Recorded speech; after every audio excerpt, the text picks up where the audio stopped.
2025 সালে একটি YouTube channel create করবেন না যদি আপনার কাছে এই 6টি জিনিসের নলেজ না থাকে। নাইলে আপনিও 90% ইউটিউবারের মতো নিজের জীবনের 1-2 বছর নষ্ট করে ফেলবেন আর শেষে গিয়ে বলবেন ইউটিউব তো ভাগ্যের খেলা। আর এই 6টি পয়েন্টের মধ্যে শেষ পয়েন্টটি সবচেয়ে গুরুত্বপূর্ণ, কারণ এটি শুধু তোমাকে একজন ইউটিউবার নয়, একজন রিয়েল ইনফ্লুয়েন্সারও বানায়। তাই ভিডিওটা স্কিপ করার ভুল করবেন না। তো চলুন শুরু করি পয়েন্ট নাম্বার 1 থেকে। 2025 শুরু হতেই আপনি একটি রেজলিউশন তো বানিয়ে নিয়েছেন যে বছর আমার চ্যানেলে এতজন সাবস্ক্রাইবার গেইন করব বা একটা নতুন চ্যানেল ক্রিয়েট করে যে কোনো মূল্যে সেটাকে মনিটাইজ করব। কিন্তু 6 মাস চলে গেল আর আপনি কোনো প্রকার গ্রোথ দেখতে পারছেন না, এন্ড আপনি অলরেডি গিভ আপ করার মতো অবস্থায় আছেন। এর কারণ হলো আপনি এটাই জানেন না ইউটিউব অ্যালগরিদম ওয়ার্ক কিভাবে করে। আপনি অনেক চেষ্টা করছেন কিন্তু কোনো রেসপন্স পাচ্ছেন না। ইউটিউব একটা সোশ্যাল মিডিয়া প্ল্যাটফর্ম যেটা মূলত অ্যাড রেভিনিউর উপর নির্ভর করে, এবং প্রতিটা সোশ্যাল মিডিয়া প্ল্যাটফর্মের মতো ইউটিউবেরও একটা মাত্র লক্ষ্য মানুষ যেন তার প্ল্যাটফর্মে বেশি সময় ধরে থাকে। যত বেশি সময় মানুষ ইউটিউবে থাকবে ইউটিউব তত বেশি লাভ করবে, এবং এই জিনিসটা করতে ইউটিউব আপনাদের মতো ইউটিউবারের সাহায্য চায়। ইউটিউব চাই তুমি এমন ভিডিও তৈরি করো যেটা মানুষ দীর্ঘ সময় ধরে দেখে, কিন্তু 90% ইউটিউবার এই বিষয়টা বুঝে না। তাই ইউটিউব তাদের কন্টেন্ট কখনোই অডিয়েন্সকে সাজেস্ট করে না। চলো একটা উদাহরণ দিয়ে বুঝি। ধরো তুমি একটা নতুন ইউটিউব চ্যানেল ক্রিয়েট করেছো এবং তাতে একটি ভিডিও আপলোড করেছো, এবং ইউটিউব সেই ভিডিওর টাইটেল, ডিসক্রিপশন এবং কিওয়ার্ডস এর উপর ভিত্তি করে কিছু লোককে তোমার ভিডিও সাজেস্ট করবে। এরপর মানুষ তোমার থাম্বনেল দেখে সেই ভিডিওতে ক্লিক করবে এবং ভিডিও দেখবে। এতে ইউটিউব বুঝবে যে তোমার ভিডিও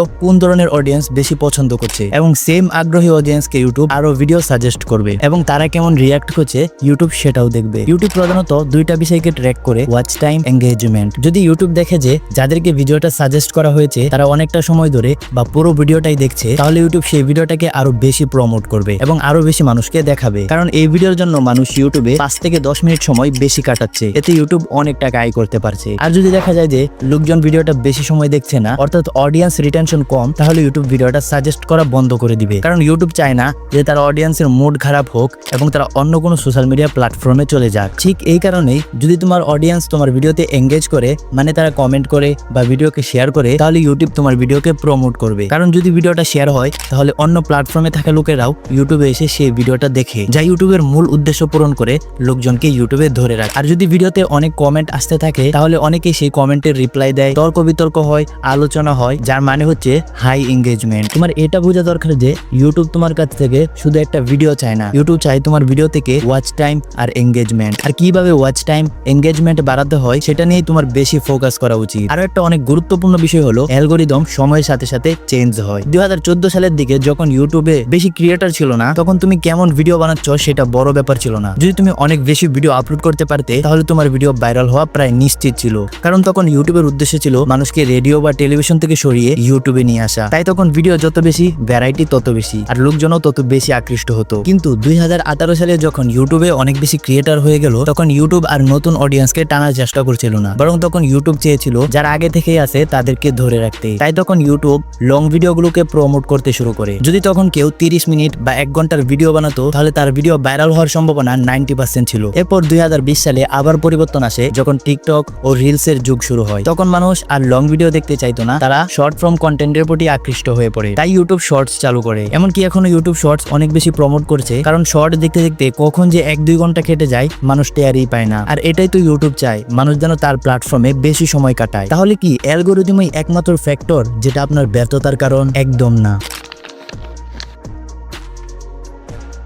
যদি আপনি এখনো সেই যুগে বাস করেন যে আপনি প্রতিদিন ভিডিও আপলোড করবেন এবং আপনার কোনো না কোনো ভিডিও তো ভাইরাল হয়ে যাবে, তাহলে আপনি খুব তাড়াতাড়ি আপনার পরিশ্রম এবং সময় নষ্ট করে ইউটিউবকে ছেড়ে দিবেন। কারণ কোয়ালিটি ওভার পাওয়ার কোয়ান্টিটি। ধরুন আপনি 2টি চ্যানেল ক্রিয়েট করেছেন, একটিতে আপনি বছরে 4টি কোয়ালিটি ভিডিও তৈরি করছেন আর অন্যটিতে আপনি প্রতিদিন অর্থাৎ বছরে 365টি ভিডিও আপলোড দিচ্ছেন, কিন্তু সবগুলোই ভ্যালু এভারেজ মানে। তাহলে যে চ্যানেলে আপনি বছরে 4টি কোয়ালিটিফুল ভিডিও আপলোড দিচ্ছেন সেটা হয়তো মিলিয়ন সাবস্ক্রাইবার গেইন করে ফেলবে, কিন্তু যে চ্যানেলে 365টি এভারেজ ভিডিও আপলোড করছেন সেটা হয়তো 10,000 সাবস্ক্রাইবারও পূর্ণ করতে পারবে না। এর কারণ হচ্ছে সেই 4টি ভিডিওর কোয়ালিটি 365টি ভিডিওর কোয়ালিটি থেকে অনেক বেশি ভালো ছিল। আর এটাই সেই কারণ যেটার জন্য বাংলাদেশের অনেক বড় বড় ইউটিউবার খুব কম সংখ্যক ভিডিও দিয়ে এখন ভাইরাল হয়ে যাচ্ছে। আপনি যদি কোয়ালিটি কন্টেন্ট তৈরি করতে 1 মাস সময় নেন তাও ঠিক আছে, কিন্তু কখনোই এভারেজ কিছু আপলোড করবেন না, কারণ এখন ইউটিউবে অপশনের অভাব নেই। যদি অডিয়েন্স আপনার ভিডিও পছন্দ না করে তারা অন্য কারো চ্যানেলে চলে যাবে, এবং ইউটিউব এই বিষয়টা লক্ষ্য করবে এবং তাদের চ্যানেলকে প্রমোট করে দিবে। কিন্তু কোয়ালিটি ভিডিও বানাবো কিভাবে? কোয়ালিটি ভিডিও বানানোর জন্য আপনার দামি মাইক্রোফোন বা অ্যাডভান্স এডিটিং সফটওয়্যারের প্রয়োজন নেই, বরং সঠিক গাইডলাইনের প্রয়োজন আছে। কিন্তু শুধু কোয়ালিটি কন্টেন্ট এবং অ্যালগরিদমকে বোঝার মাধ্যমে আপনার চ্যানেল কখনোই গ্রো করতে পারবেন না। যদি আপনি না জানেন রিটার্নিং ভিউয়ার্স কিভাবে বাড়ানো যায়, নিউ ভিউয়ার্স কিভাবে পাওয়া যায়, ভিডিও র্যাঙ্ক কিভাবে করানো হয়, কিংবা সিটিএম, আরপিএম, সিপিএম এই জিনিসগুলো কি কি, তাহলে আপনি এক বিশাল জঙ্গলে ম্যাপ চালায় প্রবেশ করবেন, যেখানে অর্ধেক পথ যেতে ইউটিউব নামের এক বাঘ এসে আপনাকে খেয়ে ফেলবে। এসইওতে র্যাঙ্ক করার জন্য তিনটি জিনিস অনেক গুরুত্বপূর্ণ: টাইটেল, কিওয়ার্ডস, ডেসক্রিপশন। এগুলোর পাশাপাশি আপনার এসইও ট্র্যাক করতে আপনার ভালো করে আপনার ইউটিউব অ্যানালাইসিসকে বুঝতে হবে। কারণ যদি আপনি আপনার ইউটিউব অ্যানালাইসিস না বুঝেন, তাহলে আপনি নিজের অডিয়েন্সকে বুঝতে পারবেন না। আর যখন আপনি নিজের দর্শককেই বুঝতে পারবেন না, তখন ইউটিউব অ্যালগরিদম আপনাকে কখনোই হেল্প করবে না। অ্যানালাইটিক্স কিভাবে স্টাডি করবেন, কিভাবে ইমপ্রুভ করবেন, কিভাবে অপটিমাইজ করবেন, এই নিয়ে আমি এখনো কোনো ভিডিও আপলোড করিনি। তো যদি আপনারা চান তাহলে কমেন্টে অবশ্যই লিখে দিবেন। এবার ভাবুন, আপনি সবকিছু শিখে ফেলেছেন আর নিজের চ্যানেলে সমস্ত ক্রাইটেরিয়া পূরণ করে মনিটাইজেশনের জন্য অ্যাপ্লাই করলেন, আর ইউটিউব সেই মনিটাইজেশনকে রিজেক্ট করে দিল। এমনটা হওয়ার সম্ভাবনা খুব বেশি যদি তোমরা না জানো থাকো ইউটিউব পলিসি আর গাইডলাইন কি কি। ইউটিউবের নতুন নীতিমালা অনুযায়ী এখন তুমি তোমার চ্যানেলকে 500 সাবস্ক্রাইবার এবং 3000 ঘন্টা ওয়াচ টাইম দিয়েও মনিটাইজ করতে পারবে, অথবা 3 মিলিয়ন শর্ট ভিউজ দিয়েও পারবে। আগে এই ক্রাইটেরিয়া ছিল 1000 সাবস্ক্রাইবার, 4000 ঘন্টা ওয়াচ টাইম, আর শর্টের জন্য ছিল 10 মিলিয়ন ভিউজ। কিন্তু এখানে ইউটিউব একটা গেম খেলেছে। যদি তুমি 500 সাবস্ক্রাইবারের সাথে মনিটাইজেশন পাও, তাহলে তুমি অ্যাড রেভিনিউ পাবে না, বরং তুমি শুধু সুপার চ্যাট, মেম্বারশিপের মতো অপশন পাবে, যেখান থেকে ইনকাম খুব কম হয়। তুমি অ্যাড রেভিনিউ পাবে না, যেটা আয়ের মূল উৎস। তাহলে ইউটিউব এটা করলো কেন? আপনার প্রতি দয়া দেখাতে? একদম না, নিজের ক্রিয়েটরকে ধরে রাখার জন্য। টিকটক তাদের ক্রাইটেরিয়া নিচে নামিয়ে দিয়েছিল, তাই ইউটিউবকে তাই করতে হয়েছে, যাতে ইউটিউবের ক্রিয়েটররা টিকটকে চলে না যায়। আর যদি তুমি ভাবো শুধুমাত্র শর্ট বানিয়ে ভাইরাল হয়ে যাবে আর ইউটিউব থেকে ইনকাম করতে শুরু করবে, তাহলে একটা কথা মনে রাখো, শর্ট থেকে ইনকাম প্রায় নেই বললেই চলে, যদি না তোমার প্রত্যেকটা শর্ট ভিডিওতে মিলিয়ন ভিউজ আসে। একটা শর্ট ভিডিও ভাইরাল করা যতটা কঠিন, এর থেকে অনেক সহজ হলো একটা লং ফর্ম ভিডিও ভাইরাল করা। কিন্তু ইউটিউব তোমার মাথায় একেবারে উল্টো জিনিস বসিয়ে দিয়েছে, যার জন্য তুমি অনেক সময় এবং পরিশ্রম নষ্ট করতে যাচ্ছ। তুমি যদি শুধু ভাইরাল হতে চাও, তাহলে শর্ট তোমার জন্য সঠিক অপশন। কিন্তু যদি তুমি চাও ইউটিউবকে একটা ক্যারিয়ার হিসাবে নিতে আর এখান থেকে নিয়মিত ইনকাম করতে চাও, তাহলে শর্ট তোমার জন্য সঠিক অপশন নয়। ঠিক একইভাবে কপিরাইট আসলে কি, এটা থেকে কিভাবে বাঁচা যায় এবং কিভাবে সঠিকভাবে অন্যকে অ্যাট্রিবিউট দিতে হয়, এইসব বিষয়ে জ্ঞান থাকা খুব গুরুত্বপূর্ণ। নইলে এমন বহু ক্রিয়েটর আছেন যাদের মিলিয়ন সাবস্ক্রাইবার ছিল, কিন্তু ইউটিউবের পলিসি গাইডলাইন ভাঙার কারণে এক রাতেই তাদের চ্যানেল গায়েব হয়ে গেছে। কপিরাইট নিয়ে আমি অবশ্যই একটা ডেডিকেটেড ভিডিও নিয়ে আসবো, কারণ এটা একটা অনেক বড় এবং জটিল টপিক। তুমি বলতে পারো এই বিষয়গুলো বুঝতে তোমার একটা ল ডিগ্রি দরকার, কারণ ইউটিউবের কপিরাইট পলিসি মূলত ইউএস এর আইনের উপর ভিত্তি করে চলে। কিন্তু এতে ভয় পাওয়ার কিছু নেই, তোমার শুধু সামান্য জ্ঞান থাকলেই হবে, যাতে তোমার ক্যারিয়ার সুরক্ষিত থাকে। এমন অনেক চ্যানেল আছে যারা এইসব নীতিমালা মানতো, তবুও আজ তারা নতুন ইউটিউবার থেকেও খারাপ অবস্থায় আছে। কিন্তু এমনটা হলো কেন? কারণ ইউটিউব হলো একটা রিয়েল টাইম বিজনেস, আর প্রতিটা ব্যবসার মতো এখানেও কম্পিটিশন আছে। আর যদি তুমি তোমার কম্পিটিটরকে চিনতে না পারো, তাহলে তোমার কম্পিটিটরই তোমাকে ধ্বংস করে দিবে। আর ঠিক একই জিনিস হয়েছে বাংলাদেশের অনেক বড় বড় টেক ইউটিউবারের সাথে। এবং এই সমস্যা শুধু তখন আসবে না যখন তুমি গ্রো করে ফেলছো, বরং যখন তুমি গ্রো করার চেষ্টা করছো, তখন তুমি বুঝবে যে তোমার থেকে ভালো চ্যানেল তোমার একদম পাশেই দাঁড়িয়ে আছে, আর তারা তোমার সাথে কম্পিটিশন করছে। আর যদি তুমি তাদের পিছনে ফেলতে চাও, তাহলে তোমাকে এমন কিছু করতে হবে যা অন্য কেউ করছে না, নাহলে তুমিও 90% ইউটিউবারের মতো এই প্রতিযোগিতায় হারিয়ে যাবে। এখন যদি তুমি ভাবো আমি এমন একটা নিশ সিলেক্ট করব যেটাতে কোনো কম্পিটিশন নেই, তাহলে তুমি একদম ভুল ভাবছো। কারণ ইউটিউবে এমন কোনো নিশ নেই যেটাতে কম্পিটিশন নেই। তুমি যাই কল্পনা করো না কেন, ইউটিউবে সার্চ করলে সেই রিলেটেড কোনো না কোনো ভিডিও চলে আসবে। তাহলে এই কম্পিটিশন থেকে বাঁচার উপায় কি? এর একটা উপায় আছে, তোমাকে ট্রেন্ডের সঙ্গে চলতে হবে, নিজেকে অ্যাডাপ্ট করতে হবে, আর সঙ্গে নিজের একটা ইউনিক আইডেন্টিটি ক্রিয়েট করতে হবে। আমাদের নিশেও অনেক বড় বড় ইউটিউবার আছে যারা 5-6 বছর ধরে কাজ করছে, কিন্তু গত 1 বছর ধরে একটা নতুন ট্রেন্ড এসেছে, যার জন্য বড় বড় ক্রিয়েটরকেও চ্যালেঞ্জের মুখে পড়তে হচ্ছে, আর সেটা হলো এডিটিং ট্রেন্ড। তুমি যদি প্রতিযোগিতা থেকে নিজেকে দূরে রাখতে পারো, তাহলে তোমাকে এমন কিছু করতে হবে যা বড় বড় ক্রিয়েটররা বাধ্য হয়েও করতে পারে না, কিন্তু ছোট ক্রিয়েটররা সহজেই করতে পারে। 2025 সালে প্রতিটা ইউটিউবার জানে যে তাদের অডিয়েন্সের ভ্যালু কতটা বেশি, তাই তারা নিয়মিত কিউএনএ লাইভ স্ট্রিম করে। কিন্তু তুমি যদি এই বিষয়গুলোকে ইগনোর করো, তাহলে তোমার ইউটিউবার হওয়ার স্বপ্নই থেকে যাবে। আজকের অডিয়েন্স সেলিব্রিটি চায় না, তারা চায় একজন মেন্টর বা বন্ধু, যার থেকে তারা ইনফ্লুয়েন্স হতে পারে আর যাকে সাথে নিয়ে তারা অগ্রসর হতে পারে। এই পার্থক্যটা তুমি তখনই তৈরি করতে পারবে যখন তুমি সরাসরি এঙ্গেজ করবে, হোক সেটা ডিএম, কমেন্ট, কিউএনএ বা লাইভ স্ট্রিমের মাধ্যমে। তো যদি তুমি ইউটিউবকে একটা সিরিয়াস ক্যারিয়ার হিসেবে দেখতে চাও, তাহলে এই বিষয়গুলো তোমার জন্য অত্যন্ত গুরুত্বপূর্ণ। এই ভয়েসটা একবার শোনো। আমরা কি মোবাইল ফোন দিয়ে একটা প্রফেশনাল ভয়েস রেকর্ড করতে পারবো? এখন এই ভয়েসটা একবার শোনো। আমরা কি মোবাইল ফোন দিয়ে একটা প্রফেশনাল ভয়েস রেকর্ড করতে পারবো? আপনাদের মাঝে অনেকেই মনে করে যে এরকম প্রফেশনাল অডিও রেকর্ড করতে হলে অনেক দামি মাইক্রোফোন আর অ্যাডভান্স এডিটিং সফটওয়্যার লাগবে, কিন্তু এটা একদম ভুল। এই ভিডিওতে আমি তোমাদের দেখাবো আমার স্টেপ বাই স্টেপ প্রসেস আর কিছু সিক্রেটস, যেগুলো দিয়ে তুমিও রেকর্ড করতে পারবে একদম প্রফেশনাল ভয়েস। আর আমি গ্যারান্টি দিতে পারি এই ভিডিও দেখার পর তোমাকে ইউটিউবে ভয়েস ওভার রিলেটেড আর কোনো ভিডিও দেখতে হবে না। প্রফেশনাল ভয়েস ওভার রেকর্ড করার জন্য তোমার এমন একটা জায়গার প্রয়োজন হবে যেখানে না বেশি নয়েজ থাকবে না ইকো। অলসো নয়েজ এডিটিং দিয়েও রিমুভ করা যায়, কিন্তু আমি পার্সোনালি নয়েজ কমানোর জন্য শুধুমাত্র এডিটিং এর উপর নির্ভর করি না। রেকর্ডিং শুরুর আগে আমি রুমের দরজা, জানালা, ফ্যান সব বন্ধ করে দিই। এতে করে এক্সটার্নাল নয়েজ প্রায় শূন্য হয়ে যায়। তবু যদি নয়েজ থেকে যায় তাহলে রাতের বেলায় বা আর্লি মর্নিং রেকর্ড করতে পারো, যখন চারপাশটা অনেক বেশি শান্ত থাকে। ইকো রিমুভ করার জন্য তোমার রুমকে যথাসম্ভব ভরে রাখো। রুম যত খালি থাকবে ইকো তত বেশি হবে, আর যত ফার্নিচার, কাপড়, পর্দা বা অবজেক্ট থাকবে ইকো তত কম হবে। তাই আমি সাজেস্ট করব তোমার রুমে যতটা সম্ভব পর্দা, বালিশ, জামা কাপড়, কুশন এইসব রাখো। আর তোমার রুমে যদি আগে থেকে এগুলো থাকে তাহলে তো আরো ভালো। আরো চাইলে অ্যাকোস্টিক সাউন্ড প্যানেল কিনে নিতে পারো, যেটা অনেক ইউটিউবার ইউজ করে, but this is not important. এত কিছু করার পর এখন তুমি রেডি ভয়েস ওভার রেকর্ড করার জন্য। রেকর্ডিং করার সময় চেষ্টা করো দাঁড়িয়ে রেকর্ড করার, কারণ দাঁড়িয়ে রেকর্ড করলে তুমি তোমার ভয়েসকে অনেক ভালোভাবে কন্ট্রোল করতে পারবে এবং কোয়ালিটিও অনেক ভালো হবে। এরপর স্ক্রিপ্ট সামনে রাখো এমন ভাবে যেন চোখে পড়ে এবং পড়তেও সহজ হয়। মাইক বা ফোন যদি ইউজ করো তাহলে মাইককে মুখের কাছাকাছি রাখো, প্রায় 2 থেকে 3 ইঞ্চি দূরে। অলসো এই নাম্বার তোমার জন্য ভিন্ন হতে পারে, তাই ট্রাই করে দেখে নাও কোনটা তোমার জন্য ভালোভাবে কাজ করে। এবার তুমি রেকর্ডিং শুরু করতে পারো। অনেকেই এখন একটা প্রশ্ন করে যে ভয়েস ওভার করার সময় আমাদের ভলিউম ঠিক কতটা হওয়া উচিত। একটা জিনিস আমি অবজার্ভ করেছি, আমরা যেমন ভাবে দৈনন্দিন জীবনে মানুষের সাথে কথা বলি, যদি সেই সেম ভলিউমে রেকর্ড করো তাহলে তোমার ভয়েস অনেকটা লো এনার্জেটিক মনে হবে। তাই যদি তুমি চাও ভয়েস ওভার অন্তত নর্মাল এনার্জিতে শোনা যাক, তাহলে রেকর্ড করার সময় সাধারণ ভলিউম থেকে একটু বেশি ভলিউমে রেকর্ড করো। এটা ভালো কাজ করবে। ঠিক যেমন ভাবে কোনো শিক্ষক ক্লাসে কিছু পড়তে বললে তুমি দাঁড়িয়ে তা বলো, ঠিক তেমনই ভলিউম রাখো। এখন যখন তুমি রেকর্ড করা শুরু করবে, মনে রেখো পুরো স্ক্রিপ্টটা একেবারে না করে পার্ট বাই পার্ট রেকর্ড করো। মাঝে মাঝে বিরতি নাও। যেমন যদি স্ক্রিপ্টের 4-5টা অংশ থাকে তাহলে প্রতিটা পয়েন্ট আলাদা আলাদা এক্সপ্লেন করো এবং প্রতিটা পয়েন্টের পর একটা ছোট বিরতি নিতে পারো এবং সেই বিরতিতে একটু পানিও পান করতে পারো। এটা করা বিশেষভাবে দরকার যদি স্ক্রিপ্ট একটু বেশি লম্বা হয়, যাতে তোমার ভয়েস কন্ট্রোল করতে পারো। আর এইভাবেই তুমি তোমার প্রফেশনাল অডিও পেতে পারো। তাহলে এখন প্রশ্ন হচ্ছে, এসব কিছু করলে কি আমরা ভয়েস ওভার প্রফেশনাল ভয়েস হয়ে যাবে? উত্তর হলো হ্যাঁ, কিন্তু জাস্ট 50%। এখন পর্যন্ত আমি যতগুলো টিপস দিলাম সেগুলো যদি তুমি ফলো করো তাহলে তোমার ভয়েস ওভার অডিও কোয়ালিটি খুব ভালো হয়ে যাবে। মানে নয়েজ, ইকো, ইনকনসিস্টেন্সি এসবের কোনো প্রবলেম থাকবে না। বাট এগেইন, এগুলোর মধ্যে কি তোমার ভয়েস ইমপ্রুভ হয়ে যাবে? তো আনসার হলো নো। তাহলে বাকি 50% কিভাবে ইমপ্রুভ করবো? তার জন্য তোমাকে তোমার বলার ধরন বা ভাষার ডেলিভারিকে ইমপ্রুভ করতে হবে এবং এই জিনিসটা সবচেয়ে বেশি গুরুত্বপূর্ণ, কারণ ভয়েস সুন্দর না হলেও বলার ভঙ্গি ঠিক থাকলে মানুষ শুনবে, কিন্তু যদি বলার ধরনই খারাপ হয় তাহলে 1000 টাকার মাইক আর এডিটিংও কোনো কাজে আসবে না। আর হ্যাঁ, মনে রেখো সবার গলার কণ্ঠই সুন্দর থাকে, পার্থক্য শুধু তোমার বলার স্টাইলে। তাই অভিযোগ করা বন্ধ করো। এখন আমি তোমাদেরকে 4টা বুলেট পয়েন্ট বলবো যেগুলোর মাধ্যমে তুমি তোমার বাকি 50% ইমপ্রুভ করতে পারবে। তো পয়েন্ট নাম্বার 1, প্রোনাউন্সিয়েশন। এটা খুবই একটা বেসিক জিনিস, কিন্তু যদি এটা ঠিক না হয় তাহলে মানুষ তোমার কথা ঠিকভাবে বুঝবে না, আর যদি বুঝেও ফেলে তাও তারা তোমাকে বা তোমার কন্টেন্টকে বেশি গুরুত্ব দিবে না। চাই যদি প্রফেশনাল শোনাতে চাও তাহলে প্রতিটি শব্দ স্পষ্টভাবে উচ্চারণ করো। Point number 2, পিসিং। মানে তুমি যেভাবে যেই স্পিডে স্ক্রিপ্টটাকে পড়ছো বা বলছো, যদি বেশি ফাস্ট বলো তাহলে মানুষ বুঝতে পারবে না, আর যদি বেশি স্লো বলো তাহলে মানুষ বোর হয়ে যাবে। তাই একটা মধ্যম পেসে বলো, না দ্রুত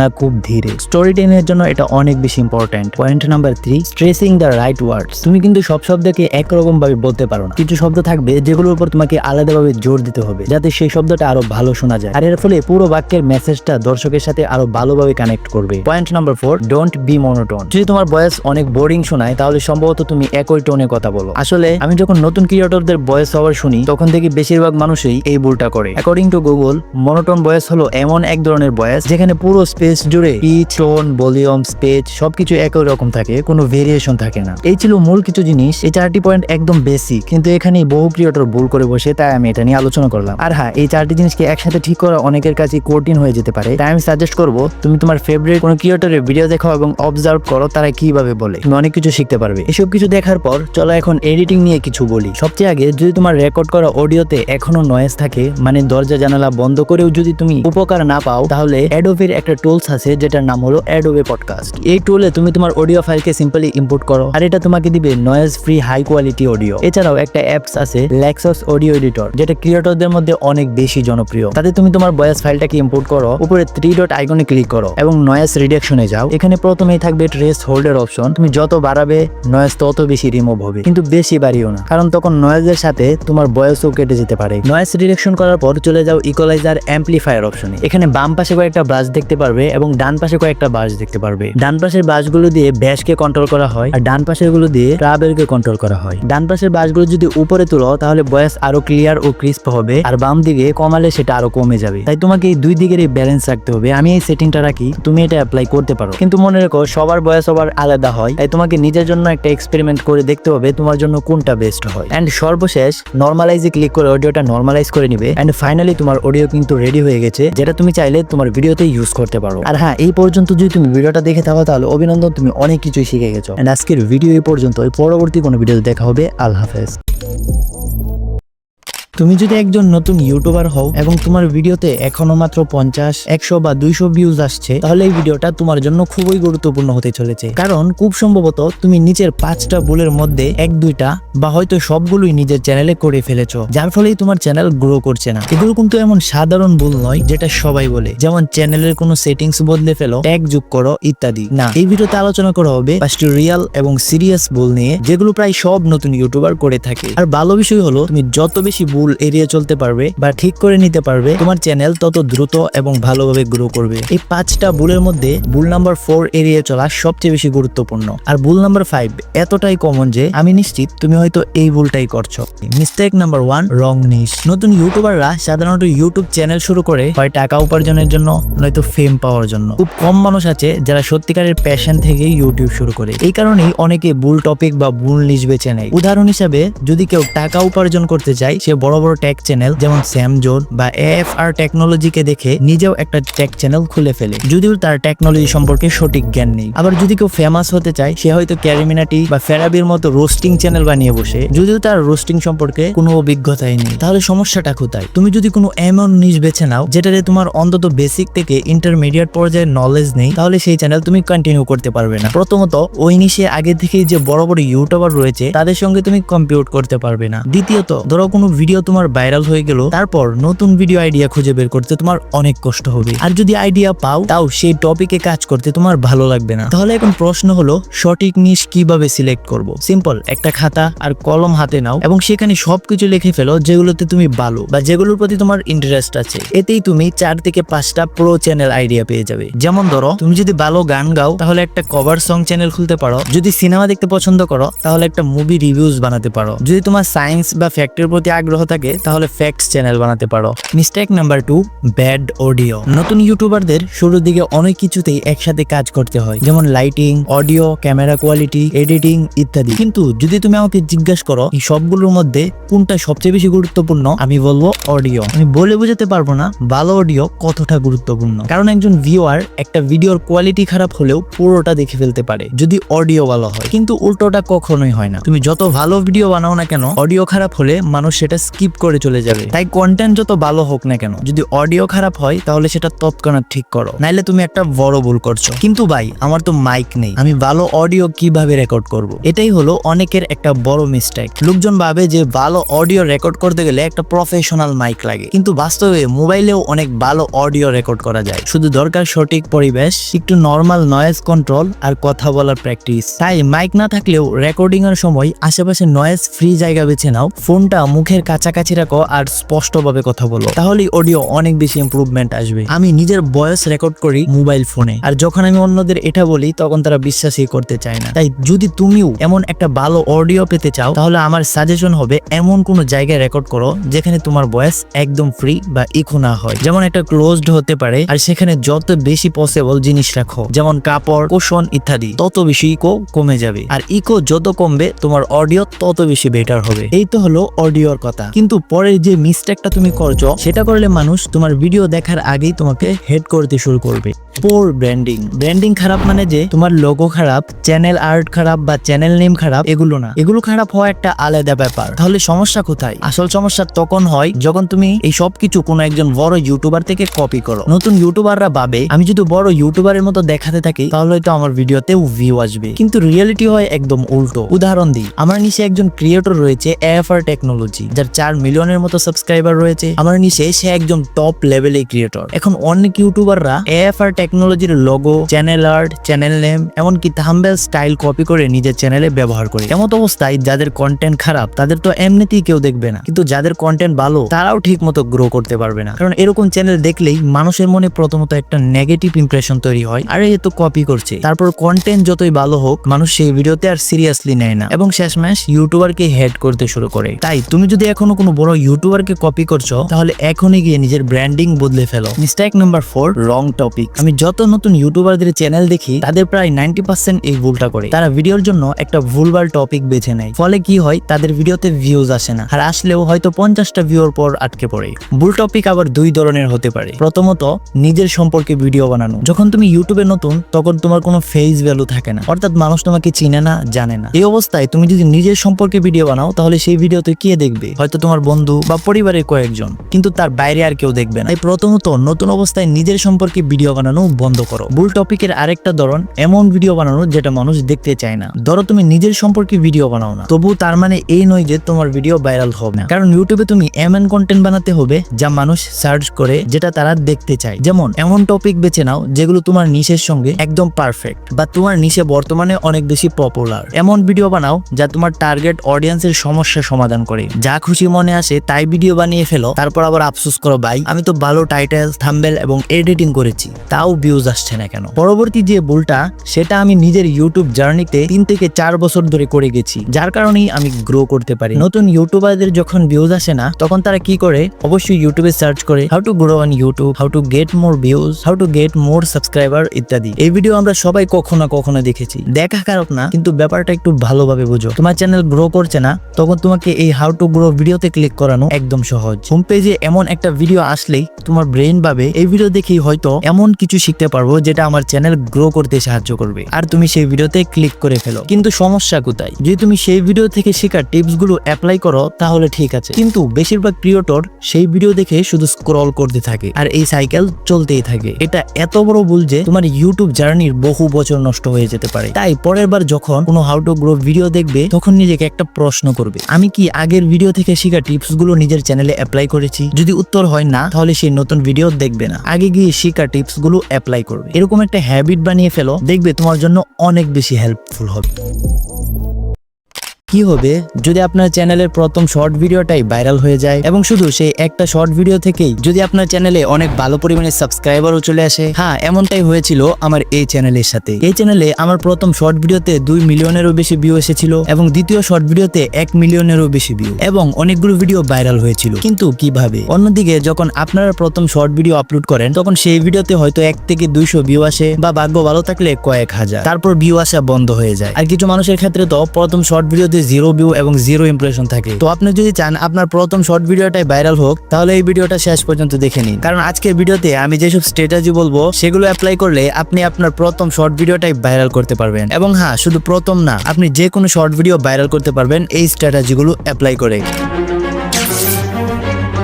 প্রথমেই আমি আপনাদের বলি 0 ভিউজ সমস্যার সমাধান। দেখুন, 0 ভিউজ সমস্যা অনেক কারণে হতে পারে। প্রথমে আপনাকে সেটা খুঁজে বের করতে হবে, আপনার শর্ট ভিডিওতে ভিউজ আসছে না কেন। সাধারণভাবে যদি আপনি অন্য কারো ভিডিও ডাউনলোড করে নিজের চ্যানেলে আপলোড করেন তাহলে সেই ভিডিওতে 0 ভিউজ আসতে পারে, কিন্তু এই সমস্যা বিশেষভাবে তাদের সাথে হয় যারা তাদের চ্যানেল সঠিকভাবে ক্রিয়েট করে না। তাই প্রথম কাজ হলো সঠিক নিয়ম অনুসরণ করে একটি চ্যানেল ক্রিয়েট করা। আর যদি আপনি চ্যানেল সঠিকভাবে ক্রিয়েট করেছেন এবং সেই চ্যানেলে কোনো কপি পেস্ট ভিডিও আপলোড করছেন না এবং নিজের অরিজিনাল কন্টেন্ট আপলোড করছেন, তবুও যদি আপনার চ্যানেলে 0 ভিউজ আসে তাহলে ডেফিনেটলি আপনি এই ভুলটা করছেন। দেখুন, আপনার যে ফোনটা রয়েছে সেই ফোন দিয়ে যদি আপনি আগে অনেকগুলো চ্যানেল ক্রিয়েট করে থাকেন তাহলে এই ফোন দিয়ে আর নতুন কোনো চ্যানেল ক্রিয়েট করবেন না, বরং অন্য কোনো ফোন দিয়ে চ্যানেল ক্রিয়েট করে এই ফোনে লগ ইন করে নিন এবং এই ফোন থেকে শর্ট ভিডিও আপলোড করুন। আমি গ্যারান্টি দিয়ে বলতে পারি, যদি আপনি এই স্টেপগুলো ঠিকঠাক অনুসরণ করেন তাহলে আপনার শর্ট ভিডিওতে 0 ভিউজ কখনোই আসবেন। ওকে, 0 ভিউজ প্রবলেমকে সলভ করার পর এখন আমাদের টার্গেট হলো শর্ট ভিডিওকে ভাইরাল করা। ম্যাক্সিমাম লোক চায় যেন তাদের প্রথম শর্ট ভিডিওটাই ভাইরাল হয়ে যায় এবং সেই ভিডিও থেকে ভালো পরিমাণে সাবস্ক্রাইবারও চলে আসে। এখন আমি আপনাকে একটা কথা বলে দিই, আপনার চ্যানেলের প্রথম শর্ট ভিডিও ভাইরাল করা অনেক কঠিন কাজ, যতক্ষণ না আপনি অন্যদের থেকে আলাদা কিছু করেন। বিকজ দেখুন, আপনার চ্যানেলের প্রথম ভিডিও ভাইরাল করা এই কারণেই কঠিন, যদি আপনি প্রথম ভিডিও ভাইরাল করতে চান তাহলে ডেফিনেটলি আপনাকে একটা নিউ চ্যানেল ক্রিয়েট করতে হবে, আর নতুন চ্যানেলে প্রথম ভিডিও ভাইরাল করা অনেক কঠিন কাজ। এন্ড আমার যে চ্যানেলটা ছিল এই চ্যানেলে আমার প্রথম ভিডিওতে 2 মিলিয়নের বেশি ভিউ এসেছিল। এখন আমি আপনাদেরকে এটা বলবো না যে আমি প্রথম থেকেই জানতাম এই ভিডিওটা ভাইরাল হবে, বরং আমি সেই সময় যে স্ট্র্যাটেজিগুলো অ্যাপ্লাই করেছিলাম সেগুলো আপনাদের সাথে শেয়ার করব। যখন আমি এই ভিডিওগুলো আপলোড করি তখন এই টাইপের শর্ট ভিডিওগুলো অনেক বেশি ট্রেন্ডে ছিল। যে ধরনের চ্যানেলগুলো এই টাইপের ভিডিও আপলোড করতো তাদের চ্যানেলে স্বাভাবিকের তুলনায় ভালো ভিউ আসছিল। এখান থেকে আমরা একটা জিনিস বুঝতে পারি, যদি আমরা ট্রেন্ডিং টপিকের উপর ভিডিও বানাই তাহলে আমাদের চ্যানেলের প্রথম ভিডিও ভাইরাল হওয়ার সম্ভাবনা থাকে। এর মানে এই নয় যে 100% ভাইরাল হয়ে হয়ে যাবে। কিন্তু আমি আপনাকে এমন কিছু স্ট্র্যাটেজি শেয়ার করব যেগুলো অ্যাপ্লাই করলে আপনার শর্ট ভিডিও 99% ভাইরাল হবে। আপনার ভিডিওর প্রথম 3 সেকেন্ড আপনার ভিডিও ভাইরাল হওয়ার জন্য অনেক বেশি গুরুত্বপূর্ণ ভূমিকা পালন করে। একজন ভিউয়ার আপনার ভিডিওর প্রথম 3 সেকেন্ড দেখেই ডিসাইড করে ফেলে সে ভিডিওটা দেখবে কিনা। তাই আপনাকে আপনার ভিডিওটা একটা ইন্টারেস্টিং হুক দিয়ে শুরু করতে হবে, যাতে করে ভিউয়ার্সের অ্যাটেনশন গ্যাপ হয়ে যায়। এখানে আপনাদের মনে একটা প্রশ্ন আসবে, আমরা কিভাবে বুঝবো যে আমাদের ভিডিওর প্রথম 3 সেকেন্ড কেমন হওয়া উচিত? যে ধরনের শর্ট ভিডিও আপনি বানাচ্ছেন সেই ধরনের ভিডিও যেসব বড় বড় ক্রিয়েটর বানাচ্ছে তাদের ভিডিও দেখুন, তারা কিভাবে ভিডিও শুরু করছে, কি ধরনের হুক দিচ্ছে, কিভাবে তারা দর্শকদের মনোযোগ ধরে রাখছে। কিন্তু হ্যাঁ, তাদেরকে কপি করবেন না, কারণ কপি করলে আপনার ভিডিও কখনোই ভাইরাল হবে না। আপনাকে নিজের একটা ইউনিক স্টাইল তৈরি করতে হবে। এখন আপনি যদি নিজের শর্ট ভিডিও একটি ভালো হুক দিয়ে শুরু করেন, তবু যদি আপনার ভিডিও আইডিয়াই বাজে হয়, তাহলে আপনার ভিডিও কখনোই ভাইরাল হবে না। অনেকেই বলেন আমার ভিডিও তো ভালোই ছিল, কিন্তু আপনার ভিডিও ভালো হলেই হবে না, সেটা ইউনিকও হতে হবে। আপনি যদি চান প্রথম ভিডিওতেই ভাইরাল হোক, তাহলে অন্যদের মতো সাধারণ ভিডিও বানিয়ে সেটা সম্ভব নয়। তখন হয়তো কয়েকশো বা কয়েক হাজার ভিউ আসবে, কিন্তু ভাইরাল হবে না। শর্ট ভিডিও ভাইরাল করতে হলে সবচেয়ে গুরুত্বপূর্ণ হলো আইডিয়া। আপনাকে ইউনিক কিছু করতে হবে, অন্যদের থেকে আলাদা হতে হবে। বর্তমানে আপনি যে চ্যানেলে কাজ করছেন, যদি সেখানে সফলতা না পান, তাহলে সেই চ্যানেলটি ছেড়ে দিন। এরপর 10 দিন, 15 দিন বা 1 মাস সময় নিয়ে গভীরভাবে রিসার্চ করুন। রিসার্চ করে একটা ভালো ইউনিক টপিক খুঁজে বের করুন। আপনি যদি সত্যি ইউনিক কন্টেন্ট আইডিয়া খুঁজে পান, তাহলে আপনাকে ভাইরাল হওয়া থেকে কেউ আটকাতে পারবে না। একটা উদাহরণ দিই, কিছুদিন আগে ডিপি ম্যাজিক নামে একটি ইউটিউব চ্যানেল খুব ট্রেন্ডিং এ ছিল। ওই চ্যানেলে মাত্র 10 থেকে 11টা ভিডিওতে 1 মিলিয়ন সাবস্ক্রাইবার পেয়ে যায়। তার আগে অনেকেই সেই ধরনের কন্টেন্ট বানাতো, কিন্তু ডিপি ম্যাজিক এমন একটি ইউনিক দৃষ্টিভঙ্গি নিয়ে কাজ করেছিল যেটা অন্যরা করতে পারেনি। পরে অনেকেই ডিপি ম্যাজিককে কপি করতে শুরু করে, কিন্তু কেউ তার মতো গ্রোথ পায়নি, কারণ তারা কপি করছিল, ইউনিক কিছু দিচ্ছিল না। এজন্য তারা ওই রকম সফলতাও পায়নি। অনেকেই 20,000, 30,000, ইভেন 50,000 সাবস্ক্রাইবার অর্জন করে ফেলেছিল, কিন্তু কেউ এমন গ্রোথ অর্জন করতে পারেনি। আর এই সময় আমি আরো অনেকগুলো চ্যানেল দেখেছি যারা ডিপি ম্যাজিককে দেখে কিছু ইউনিক কাজ করেছিল। তাদের ভিডিও ছিল ডিপি ম্যাজিকের মতোই, কিন্তু একটু আলাদা। তারা ডিপি ম্যাজিক থেকে অনুপ্রাণিত হয়ে নিজেদের মতো ইউনিক কন্টেন্ট তৈরি করেছিল এবং তাদের চ্যানেলও খুব দ্রুত গ্রো করেছিল এবং বর্তমানে তাদের চ্যানেলে ভালো পরিমাণে সাবস্ক্রাইবারও রয়েছে। আমি জানি আপনাদের অনেকেই এই ভিডিও ক্লিক করার সময় ভেবেছিলেন যে এই ভিডিওতে আমি হয়তো কোনো জাদুকরি ট্রিক্স শেয়ার করব, যেটা ফলো করলে আপনার প্রথম ভিডিও ভাইরাল হয়ে যাবে। কিন্তু তেমন কিছু নয়, কোনো ম্যাজিক্যাল ট্রিক্স হয় না। আসল জিনিস হলো তোমার শর্ট ভিডিও নিজেই। এই ভিডিওতে আমি মূলত এটাই বোঝাতে চেয়েছি, ভাইরাল হওয়ার কোনো গোপন ফর্মুলা বা ট্রিক্স থাকে না। তোমার শর্ট ভিডিওটাই সবচেয়ে গুরুত্বপূর্ণ। আজ থেকে ঠিক 15 বছর পর ইউটিউব বন্ধ হয়ে যাবে এবং যারা এখন কন্টেন্ট ক্রিয়েটর হিসেবে কাজ করছেন বা শুধুমাত্র কন্টেন্ট বানিয়ে উপার্জন করছেন, তাদের মধ্যে 95% মানুষ তখন কোনো কাজ ছাড়াই এবং কোনো ইনকাম ছাড়াই থাকবে। আর আমি এসব কথা নিজের মন গড়া বলছি না, এটা একটা ডার্ক রিয়ালিটি যা খুব তাড়াতাড়ি সত্যি হতে চলেছে। কারণ ক্রিয়েটর ইকোনমি আগামী 10 বছরের মধ্যেই শেষ হয়ে যাবে এবং তার জায়গায় শুরু হবে একটি নতুন ইকোনমি। তাই যদি তুমি ইউটিউবকে ক্যারিয়ার বানানোর কথা ভেবে ফেলেছো, তাহলে থেমে যাও। এই ভিডিওটা তোমার জন্য খুবই গুরুত্বপূর্ণ এবং বিশেষ করে তাদের জন্য যারা ইতিমধ্যে ক্রিয়েটর বা ক্রিয়েটর হতে চাইছেন। আমি জানি তোমাদের মধ্যে অনেকেই হতো এখনো আমার কথা মানি বুঝতে পারছো না, কারণ আমি যে বিষয়গুলো বলছি এবং যেসব তথ্য আজ আমি এই ভিডিওতে দিতে চলেছি তা বুঝতে হলে তোমাকে ইকোনমি, টেকনোলজি, সোশ্যাল মিডিয়া এবং ফিউচার ডিভিশন সম্পর্কে জ্ঞান থাকা দরকার। তবে চিন্তা করো না, আমি তোমাদের জন্য প্রতিটা বিষয় ধাপে ধাপে ব্যাখ্যা করব, তার ডেটা ও বিশ্লেষণের সাথে, যাতে এই জটিল জ্ঞানও তোমার কাছে সহজ মনে হয়। এই ভিডিওটা আমার ইউটিউব ক্যারিয়ারের সবচেয়ে ভ্যালুয়েবল ভিডিও হতে চলেছে, আর যারা এই ভিডিওটা সত্যিকারে বুঝতে পারবে ভবিষ্যতে কেবল তারাই টিকে থাকতে পারবে। ওকে, তাহলে চলো শুরু করি। ক্রিয়েটর ইকোনমি কি? তোমরা নিশ্চয়ই লক্ষ্য করেছো যে এখন সবাই ক্রিয়েটর হয়ে যাচ্ছে। একজন 9 to 5 অফিস করে আসা মানুষও কন্টেন্ট বানাচ্ছে, একজন ডেলিভারি বয় ডেলিভারি করতে গিয়ে কন্টেন্ট বানাচ্ছে, মানুষ নিজেদের ম্যারেজ লাইফের কন্টেন্ট বানাচ্ছে, আর ছোট বাচ্চারা তো ইতিমধ্যে মিলিয়নার হয়ে যাচ্ছে কন্টেন্ট বানিয়ে। তো কেন এমনটা হচ্ছে? এটা কি শুধুমাত্র ইন্টারনেট সবার হাতে চলে আসার জন্য? না, একেবারেই না। বরং বর্তমান ইকোনমিতে ক্রিয়েটর না হয়ে টিকে থাকাই কঠিন। আর এখানে আমি ক্রিয়েটর বলতে ইনফ্লুয়েন্সারকে বোঝাচ্ছি না। ক্রিয়েটর মানে হলো যে কেউ কিছু তৈরি করছে, মানে ক্রিয়েট করছে। একজন ইনফ্লুয়েন্সারও একজন ক্রিয়েটর, একজন ব্লগ রাইটারও একজন ক্রিয়েটর, একজন ভিডিও এডিটরও একজন ক্রিয়েটর। যে কেউ ওয়েব টু প্ল্যাটফর্ম ব্যবহার করে কিছু তৈরি করছে, সে একজন ক্রিয়েটর। এখন এই ওয়েব টু আবার কি, এটা আমি পরে ব্যাখ্যা করব, কিন্তু আপাতত এই তথ্যটা দেখো। জানুয়ারি 2020 ক্রিয়েটর ইকোনমি সাইজ ছিল $104 billion. Right now creator economy size হলো $200 বিলিয়ন বেশি এবং 2023 সালের মধ্যে, মানে আসন্ন 5 বছরের মধ্যে, এই ইকোনমি $528 বিলিয়ন ইকোনমি হতে চলেছে। এখন এই পরিসংখ্যানটা দেখে তোমার মনে হতে পারে এত দারুণ ব্যাপার, ইকোনমি যত বড় হবে ক্রিয়েটরদের আয়ও তত বাড়বে। তোমার কথা একদম ঠিক, কিন্তু একটা কথা মনে রাখো, যখনই কোনো ইকোনমি খুব বেশি উপরে উঠে যায় তখন একটা ডিপ আসে এবং এই ডিপটা প্রয়োজন প্রয়োজনীয়। যারা ইকোনমিক্স এর স্টুডেন্ট তারা এটা খুব ভালো করেই বুঝে। কিন্তু এই ডিপ কেন আসবে, কিভাবে আসবে এবং এর প্রভাব কি হবে, এসব বুঝতে হলে তোমাকে আগে ইন্টারনেটের 3টা ফর্ম অর্থাৎ ওয়েব 1, ওয়েব 2 এবং ওয়েব 3 কে বুঝতে হবে। কয়েক সেকেন্ড আগেই আমি ওয়েব 2 শব্দটি বলেছিলাম, তাহলে এখন এটা স্পষ্ট ওয়েব 2 যখন আছে তখন ওয়েব 1 ও অবশ্যই একটা কিছু ছিল। তাই আমি শুরু করছি ওয়েব 1 থেকে। ওয়েব 1 ছিল ইন্টারনেটের প্রথম রূপ। প্রায় 1990 সালের দিকে যখন মানুষ প্রথম ইন্টারনেট ব্যবহার করতে শুরু করে সেই সময়ের ইন্টারনেটকেই বলা হয় ওয়েব 1। এই সময় ইন্টারনেট ছিল শুধু রিড অনলি, মানে আপনি ব্লগ, আর্টিকেল বা তথ্য পড়তে পারতেন কিন্তু লাইক, শেয়ার বা কমেন্ট করতে পারতেন না। ওয়েব 1 এর সময় ছিল 2000 সাল পর্যন্ত। এরপরেই ঘটে .com বাবল বাস্ট, একটি বড় আর্থিক ধস যেখানে আমেরিকার স্টক মার্কেট 2 বছরের মধ্যে 78% ভ্যালু লস করে ফেলে। ক্ষতির পরিমাণ ছিল প্রায় $5 বিলিয়ন। কারণ ওয়েব 1 তখন ছিল একদম নতুন প্রযুক্তির উপর ভিত্তি করে গড়ে ওঠা হাজারো ব্যবসায় মানুষ অতি আশাবাদী হয়ে পড়েছিল। ফলে এক ধরনের অবাস্তব হাইপ তৈরি হয়ে যায় যেটা শেষ পর্যন্ত ধসে পড়ে। ওয়েব 2 ছিল ওয়েব 1 থেকে একদম ভিন্ন। এখানে আপনি শুধু তথ্য পড়তে পারতেন না, বরং তার সাথে ইন্টারেক্টও করতে পারতেন। আপনি কন্টেন্ট শেয়ার করতে পারতেন, লাইক করতে পারেন, কমেন্ট করতে পারেন এবং সবচেয়ে বড় কথা আপনি নিজে কন্টেন্ট তৈরি করতে পারেন। সোজা বাছাই, আপনি শুধু একজন দর্শক নয়, একজন অংশগ্রহণকারী। ওয়েব 2 থেকেই জন্ম হয় ফেসবুক ও ইউটিউবে, আর এখান থেকেই শুরু হয় ক্রিয়েটর ইকোনমি। মানুষ শুধু দেখেই সন্তুষ্ট ছিল না, তারা নিজেদের অভিজ্ঞতা, ভাবনা, সৃজনশীলতা শেয়ার করতেও চেয়েছিল। যা তারা দেখতো বা ভাবতো তাই তারা বানাতে শুরু করলো। ওয়েব 3 কি? ওয়েব 3 কে যদি এক সপ্তাহে বোঝাতে হয় তাহলে সেটা হলো ডিসেন্ট্রালাইজেশন। ওয়েব 1 ছিল শুধু রিড অনলি, আর ওয়েব 2 যে যুক্ত হয় রিড প্লাস রাইট। আর এখন ওয়েব 3 তে আপনি পাবেন read plus write plus own, অর্থাৎ মালিকানাও রাখতে পারবেন। আমরা ইউটিউবে কন্টেন্ট বানালেও তার আসল মালিক কিন্তু ইউটিউবই। তারা চাইলে আমাদের কন্টেন্ট ডিমনিটাইজ, রিস্ট্রিক্ট, এমনকি রিমুভও করে দিতে পারে। এখন তোমার প্রশ্ন আসতেই পারে, এই নতুন সিস্টেমটা ঠিক কি হবে, এটা কবে শুরু হবে,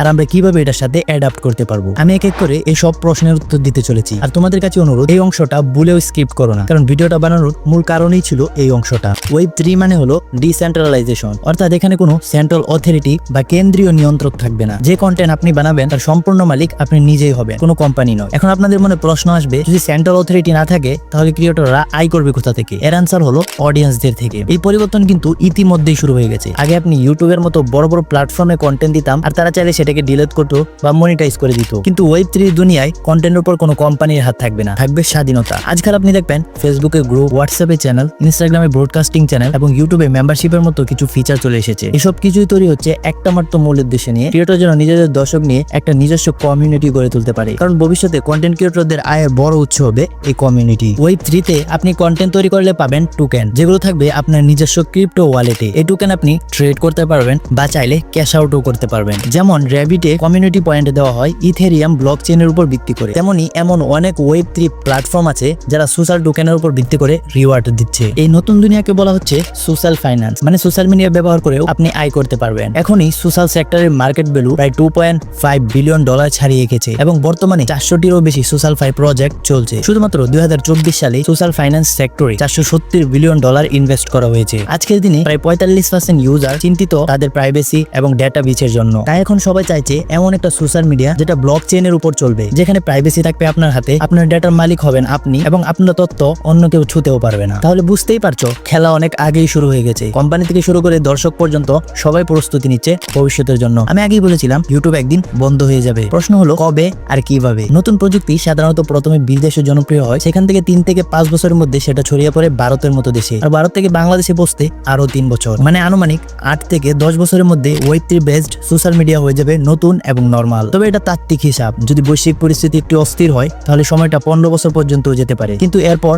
আর দেরি হবে না। জেনারেশন এক্স যারা প্রযুক্তি কম বুঝে তখন প্রায় নেই, মিলেনিয়ালস 40 পার করবে, এন্ড জেনারেশন জেড এবং আলফা তারা তো এই প্রযুক্তির মধ্যেই বড় হবে। তাই 15 বছর পর আপনি টিকে থাকতে চাইলে নতুন কোনো জায়গায় শিফট করতেই হবে। এবং সত্যি কথা বললে সবাই পারবে না, শুধু তারাই টিকে থাকবে যাদের থাকবে নিজস্ব কমিউনিটি, আর সেই কমিউনিটিও হতে হবে অন্যদের থেকে আলাদা। যারা মিডিওকার বা সস্তা কন্টেন্ট বানাচ্ছে তারা আর তখন টিকে থাকতে পারবে না। মানুষ তখন কন্টেন্টের মান নিয়ে আর কোনো আফসোস করবে না। ভবিষ্যতে তারাই টিকে থাকতে পারবে যারা প্রযুক্তিকে দ্রুত বুঝতে পারে, দর্শকদের চাহিদা বুঝে কন্টেন্ট দিতে পারে এবং দর্শকদের ডেটা বিশ্লেষণ করে কাজ চালাতে পারে। আজকে যতটা সহজ ইনফ্লুয়েন্সার হওয়া, আগামীতে ঠিক ততটাই কঠিন হবে এই মার্কেটে ঢোকা, আর সেটা হবে ক্রিয়েটর ইকোনমির সবচেয়ে বড় ধস। তাই যতদিন সময় আছে অনলাইনে ইনকাম করো, অফলাইনেও ব্যবসা শুরু করো, কারণ বদল আসবে আর সেটা এত দ্রুত আসবে যে আপনি টেরও পাবেন না। আপনি যদি এখনো ভাবছেন ক্রিয়েটর হবো, তাহলে বুঝে নিন শুরু করতেই সময় লাগবে 3 বছর, আর তারপর আয় করার জন্য থাকবে 12 বছর। একজন ক্রিয়েটরের পিক টাইম গড়ে 5 বছর, মানে বাস্তবে আপনার হাতে আছে 3 বছর। তবে আপনি এই সময়কেও বাঁচাতে পারেন যদি এখনই শেখা শুরু করেন। এই কারণেই আমি আমার 3 বছরের অভিজ্ঞতা থেকে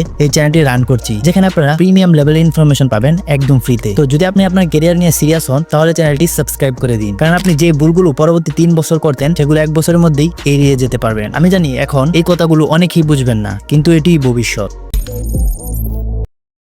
স্ক্রিনে আপনি যতগুলো থাম্বনেল দেখছেন সবগুলোই আমি আমার মোবাইল ফোনে তৈরি করেছি, তাও মাত্র কয়েক মিনিটে। হ্যাঁ, ঠিকই শুনেছেন। যদি আপনিও মোবাইল ব্যবহার করেই ফটোশপ লেভেলের থাম্বনেল বানাতে চান কিন্তু ফটোশপ ছাড়াই, তাহলে এই ভিডিওটি আপনার জন্য। এই ভিডিওতে আমি আপনাদের শিখাবো কিভাবে আপনি শুধু পিক্সেল ল্যাব এবং এলাইট মোশন ব্যবহার করে এমন প্রফেশনাল থাম্বনেল বানাতে পারেন যেগুলো দেখলেই দর্শক ক্লিক করতে বাধ্য হয়। আমি জানি আপনাদের মাঝে অনেকেই এলাইট মোশনের নাম শুনে অনেকটা অবাক হবেন, কারণ এটি মূলত একটি ভিডিও এডিটিং অ্যাপস। কিন্তু ক্রিয়েটিভ মুস্তাকের একটি থাম্বনেল আমি এই এলাইট মোশন দিয়েই বানিয়ে দেখাবো, আর সেটা এতটাই সহজ হবে যে কেউ একবার দেখলেই সেটা করতে পারবে। প্লাস আমি আপনাদের একটা ফ্রি প্যাকও দিব যেখানে 100-এর বেশি ইম্পর্টেন্ট এলিমেন্ট থাকবে, যেমন অ্যারো, গ্রাফ, আইকন ইত্যাদি, যেগুলো থাম্বনেল ডিজাইনে অনেক বেশি গুরুত্বপূর্ণ ভূমিকা পালন করে। ওকে, তাহলে চলুন শুরু করি। তো ফার্স্টেই আমরা আমাদের ফোন থেকে পিক্সেল ল্যাব অ্যাপ্লিকেশনটি ওপেন করে নিব। দেন আমি আমার ফোন থেকে পিক্সেল ল্যাবটি ওপেন করে নিলাম, এন্ড এখানে যে র্যান্ডম টেক্সটটা থাকবে আমরা সিম্পলি এটাকে ডিলিট করে দিব। এর উপরে 3 ডট আইকন থেকে ক্লিক করব, এন্ড এখানে ইমেজ সাইজে চলে যাব। দেন আমরা এখান থেকে সিম্পলি ইউটিউব থাম্বনেলকে সিলেক্ট করে নিব, এন্ড এখানে ওকে বাটনে প্রেস করে দিব। তো এখানে আমাদের প্রথমে যেটা করতে হবে সেটা হলো আমাদেরকে একটা ব্যাকগ্রাউন্ড ইনপুট করতে হবে। তো ওই জন্য সিম্পলি আমরা চলে যাব ফ্রম গ্যালারিতে। লাইক আমি আমার ফোনের ফ্রম গ্যালারিতে চলে গেলাম, এন্ড এখান থেকে সিম্পলি একটা ব্যাকগ্রাউন্ডকে আমরা ইনপুট করে দিব। লাইক দেখতে পাচ্ছেন আমি আমার এখান থেকে এই ব্যাকগ্রাউন্ডটাকে ইনপুট করে দিলাম। তো এর উপরে সিম্পলি আমাদেরকে একটা গ্রেডিয়েন্ট বসাতে হবে। এর জন্য আমরা সিম্পলি শেপে চলে যাব, এখান থেকে একটা শেপ নিয়ে নিব। তো এটাকে আমরা এভাবে ফুল স্ক্রিন করে দিব। লাইক দেখতে পাচ্ছেন এভাবে ফুল স্ক্রিন করে দেওয়ার পর আমরা এটার কালার অপশনে চলে যাব, এন্ড এটাকে এনেবল করে নিচে গ্রেডিয়েন্টে চলে যাব। এন্ড দেখতে পাচ্ছেন এখানে যে গ্রেডিয়েন্টটা আমি বানিয়েছি এটাকে অ্যাপ্লাই করে দেব। সিম্পলি মাঝখানে একটু ডিপ গ্রিন রাখবেন এবং সাইডে হালকা গ্রিন। দেখতে পাচ্ছেন এরকম একটা গ্রেডিয়েন্ট কিন্তু হয়ে গেছে। তো আমরা সিম্পলি এটাকে এখানে জায়গা মতো অ্যাডজাস্ট করে দিব। তারপর চলে যাব অপাসিটি অপশনে, এন্ড এখান থেকে এটার অপাসিটিটা 85 করে দেব। লাইক এতটুকু দেখতে পাচ্ছেন। এন্ড এত কিছু করার পর আমরা সিম্পলি লেয়ার আইকনে ক্লিক করে এটাকে লক করে দিব যাতে করে নড়াচড়া করতে না পারে। তো এটা করার পর সিম্পলি এখন আমাদের একে একে থাম্বনেল গুলো এখানে ইম্পোর্ট করে দিতে হবে। লাইক প্রথমে আমি এখান থেকে এই থাম্বনেলটাকে ইম্পোর্ট করে দিলাম, এন্ড এটাকে পজিশন মতো অ্যাডজাস্ট করে দিব। এন্ড এটার সাইজে চলে যাব, এন্ড এটাকে সিম্পলি 38 করে দিব। লাইক এতটুকু করার পর সিম্পলি এটা শ্যাডোটাকে আমরা এনেবল করে দিব। লাইক আমরা এটা শ্যাডোটাকে এনেবল করে দিলাম, এন্ড রোটেট অপশনে চলে যাব। যাওয়ার পর এটাকে -1 করে দিব। সো দেখতে পাচ্ছেন এটা কিন্তু অনেকটা প্রফেশনাল দেখাচ্ছে। তো সিম্পলি আমরা এটা একটা কপি করে নেব এখান থেকে কপি বাটনে ক্লিক করে। তো এখান থেকে আপনারা দেখতে পাচ্ছেন একটা অপশন রিসিলেক্ট, এখানে ক্লিক করে নিব, এন্ড এখান থেকে আরেকটা থাম্বনেল আমরা এখানে ইম্পোর্ট করে নিব। লাইক এই থাম্বনেলটা। সো এটাকে কিছুটা পজিশন মতো অ্যাডজাস্ট করে দিব, এন্ড অ্যাডজাস্ট করে আমরা এখানে নিচে বসিয়ে দিব। তো এটা সাইজ আইকনে চলে যাব, এখানে এসে এটা সাইজও 38 করে দিব। সো এখানে দুইটা ইমেজ চলে এসেছে। তো আমরা এটাকে আরেকটা কপি করে নিব। কপি করার পর সিম্পলি আমরা আবারও রিসিলেক্ট অপশনে ক্লিক করে দিব, এন্ড এখান থেকে আরো একটা থাম্বনেল আছে আমি সেটাকে ইম্পোর্ট করে দিব। লাইক এটা ইম্পোর্ট করার পর এটার যে পজিশন আছে আমরা এটাকে ছোট করে দিব, এন্ড এভাবে অ্যাডজাস্ট করে দিব কিছুটা। সাইজে চলে এটার সাইজও আমরা 38 করে দিব। লাইক এতটুকু। এন্ড লেয়ার আইকনে ক্লিক করে আমরা সিম্পলি এই থাম্বনেলটাকে দুইটা থাম্বনেলের মাঝখানে নিয়ে আসবো, লাইক এভাবে। তারপর আমরা এটাকে পজিশন মতো অ্যাডজাস্ট করে দিব, লাইক, এন্ড রোটেট অপশনে চলে যাব। যাওয়ার পর এটাকে +1 করে দিব। তো দেখতে পাচ্ছেন আমাদের 3টা থাম্বনেল কিন্তু এখানে বসে গেছে। তো আমরা আবার লেয়ার আইকনে ক্লিক করব, এন্ড সবগুলোকে এখান থেকে লক করে দিব যাতে করে নড়াচড়া করতে না পারে। তো আমরা সিম্পলি আবার প্লাস আইকনে ক্লিক করে ফ্রম গ্যালারিতে চলে যাব, এন্ড এখান থেকে আমাদের যে হ্যান্ড পিএনজি আছে এটাকে ইম্পোর্ট করে দিব। এই ভিডিওতে আমি যা যা ব্যবহার করব সব আমি আপনাদেরকে আমার টেলিগ্রাম চ্যানেলে দিয়ে দিব। তো সেখান থেকে ইজিলি আপনারা ডাউনলোড করতে পারবেন। দেন এটাকে আপনারা আপনাদের পজিশন মতো অ্যাডজাস্ট করে দিবেন, লাইক এভাবে। দেন আমি এটার পজিশন মতো এটাকে এভাবে অ্যাডজাস্ট করে দিলাম, এন্ড অ্যাডজাস্ট করার পর এটা শ্যাডো অপশনে চলে যাব। সিম্পলি এটা শ্যাডোটাকে এনেবল করে দিব, এন্ড উপরে লেয়ার আইকনে ক্লিক করে এটাকে আমরা লক করে দিব, লাইক এভাবে। এন্ড তারপর আমরা সিম্পলি এখানে পিক্সেল ল্যাবের যে লোগোটা আছে আমরা সিম্পলি সেটাকে ইম্পোর্ট করে নেব, লাইক এটা। তো এটাকে আমরা কিছুটা ছোট করে নিব, এন্ড ছোট করে আমরা পজিশন মতো এটাকে অ্যাডজাস্ট করে দিব, লাইক এইভাবে। তো একইভাবে আমরা আবারও প্লাস আইকনে ক্লিক করে ফ্রম গ্যালারিতে চলে যাব, এন্ড আমরা এলাইট মোশনের যে লোগোটা আছে আমরা সিম্পলি সেটাকে নিয়ে আসবো, লাইক। তো আমরা এটাকেও পজিশন মতো অ্যাডজাস্ট করে এখানে বসিয়ে দিব। এত কিছু করার পর আমাদের থাম্বনেল প্রায় রেডি। তো এখানে সিম্পলি আমরা আরেকটা কাজ করব, সেটা হলো একটা এরো অ্যাড করতে হবে। তো এর জন্য আমরা আবারও চলে যাব ফ্রম গ্যালারিতে, এন্ড এখান থেকে আমরা এই এরোটাকে সিলেক্ট করে নিব, লাইক দিস। সাইজটাকে একটু ছোট করে নিব, লাইক এভাবে অ্যাডজাস্ট করে দিব, এন্ড এটা শ্যাডোটাকে আমরা এনেবল করে দিব। ওকে, দেখতে পাচ্ছেন আমাদের কিন্তু থাম্বনেল প্রফেশনালি রেডি হয়ে গেছে। তো সিম্পলি আমরা উপরে সেভ আইকনে ক্লিক করব, এন্ড সেভ এজ ইমেজে ক্লিক করে এখান থেকে আমরা ভেরি হাইয়ে ক্লিক করে এটাকে সেভ করে নিব। ওকে, এখন আমরা ক্রিয়েটিভ মুস্তাকের একটা থাম্বনেলের ব্রেকডাউন করব। তো এর জন্য আমরা সরাসরি চলে যাব এলাইট মোশন অ্যাপ্লিকেশনে। দেন আমি আমার ফোনের এলাইট মোশন অ্যাপ্লিকেশনে চলে আসলাম, এখানে দেখতে পাচ্ছেন একটা প্লাস আইকন, আমরা সিম্পলি প্লাস আইকনে ক্লিক করে দিব। এখান থেকে ব্ল্যাক ব্যাকগ্রাউন্ড সহ আমরা এখানে নিচে ক্রিয়েট প্রজেক্টে ক্লিক করে দিব। ক্লিক করার পর দেখতে পাচ্ছেন আমাদের সামনে এরকম একটা ইন্টারফেস চলে এসেছে, এন্ড নিচে আপনারা দেখতে পাচ্ছেন একটা প্লাস আইকন, এখানে ক্লিক করে দিবেন, এন্ড মিডিয়াতে চলে যাবেন। না আমরা ফার্স্টেই ক্রিয়েটিভ মুস্তাকের যে ইমোজিটা আছে আমরা সিম্পলি সেটা নিয়ে আসবো। দেন এই ইমোজিটা নিয়ে আসবো সর্বপ্রথম অ্যান্ড পজিশন মতো এইভাবে অ্যাডজাস্ট করে দিব, দেখতে পাচ্ছেন। তারপর আমরা আবারও প্লাস আইকনে ক্লিক করে মিডিয়াতে চলে যাব অ্যান্ড এখান থেকে আমরা সিম্পলি এই গ্লো আইকনটাকে ক্লিক করে দিব। ক্লিক করার পর এটা আমরা পজিশন মতো এতটা অ্যাডজাস্ট করে দিব, লাইক দেখতে পাচ্ছেন এতটুকু। অ্যাডজাস্ট করার পর আমরা সিম্পলি এই লেয়ারটাকে ক্যারেক্টার লেয়ারের পিছনে নিয়ে আসবো এভাবে। সো আবারও গ্লো আইকনে ক্লিক করে এটা ডুপ্লিকেট লেয়ার করে দিব অ্যান্ড কপি লেয়ারটাকে অনেকটা বড় করে দিব, লাইক এভাবে।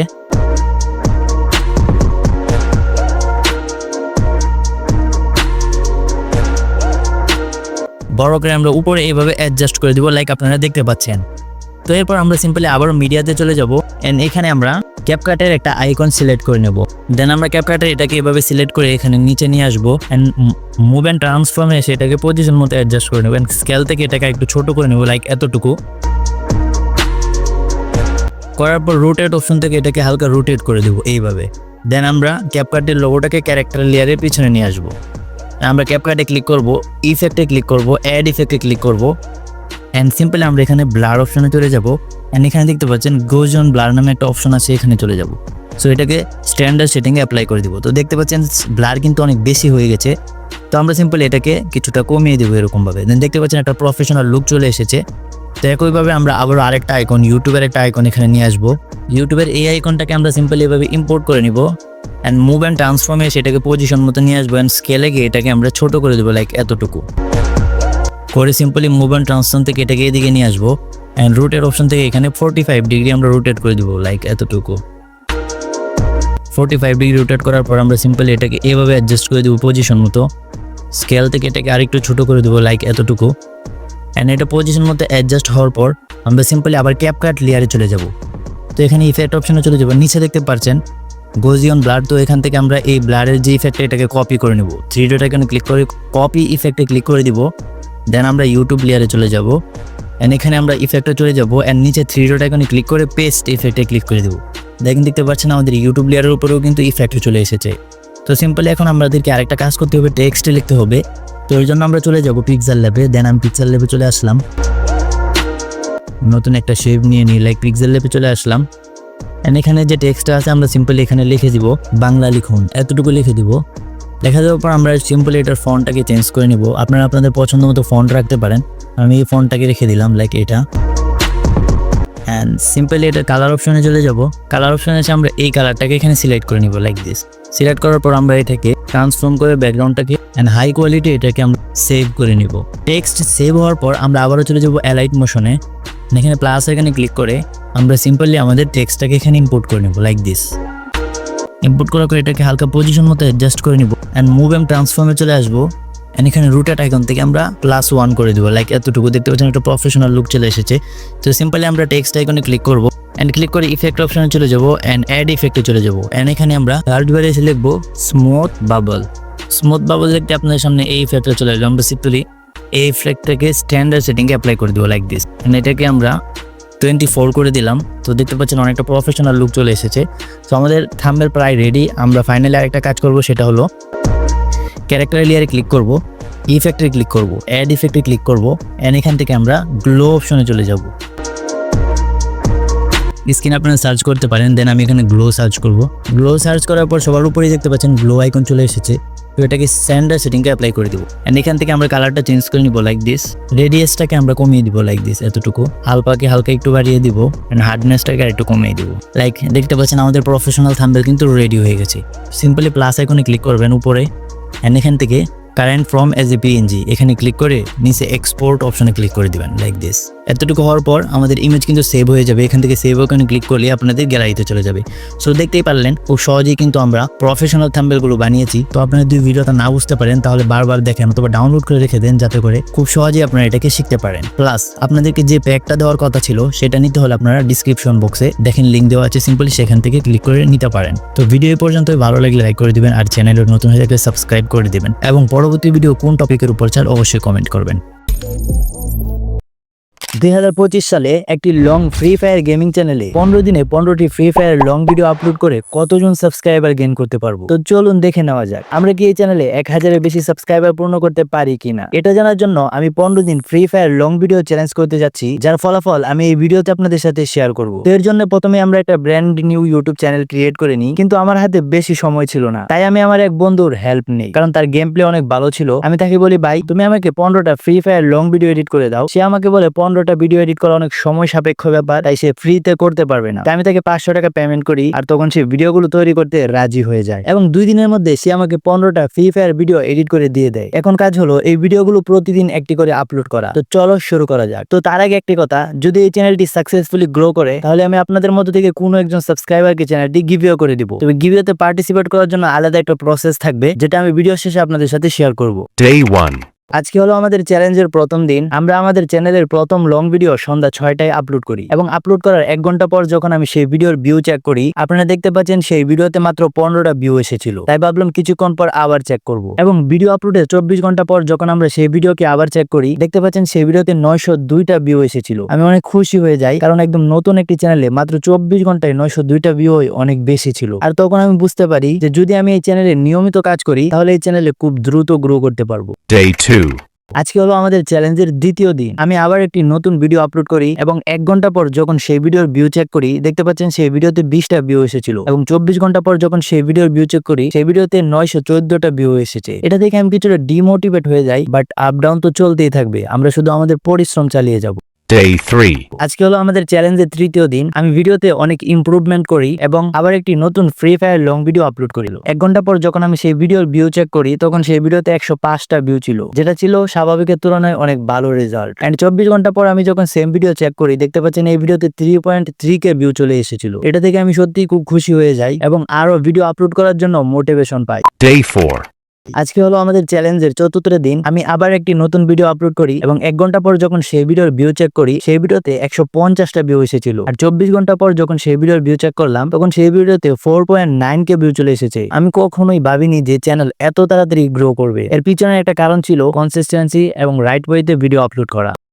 Day 5. আজকে হলো আমাদের চ্যালেঞ্জের পঞ্চম দিন। আমি আবার একটি লং ভিডিও আপলোড করি। 1 ঘন্টা পর যখন সেই ভিডিওর ভিউ চেক করি, তখন সেই ভিডিওতে 155টা ভিউ ছিল। আর যখন 24 ঘন্টা পর সেই ভিডিওর ভিউ চেক করি, তখন সেই ভিডিওতে 5.4K ভিউ এসেছিল। এই ভিডিওতে স্বাভাবিকের তুলনায় বেশি ভিউ আসার কারণ ছিল এই ভিডিওর কন্টেন্ট কোয়ালিটি খুবই ভালো ছিল এবং থাম্বনেলটাও অনেক বেশি আকর্ষণীয়।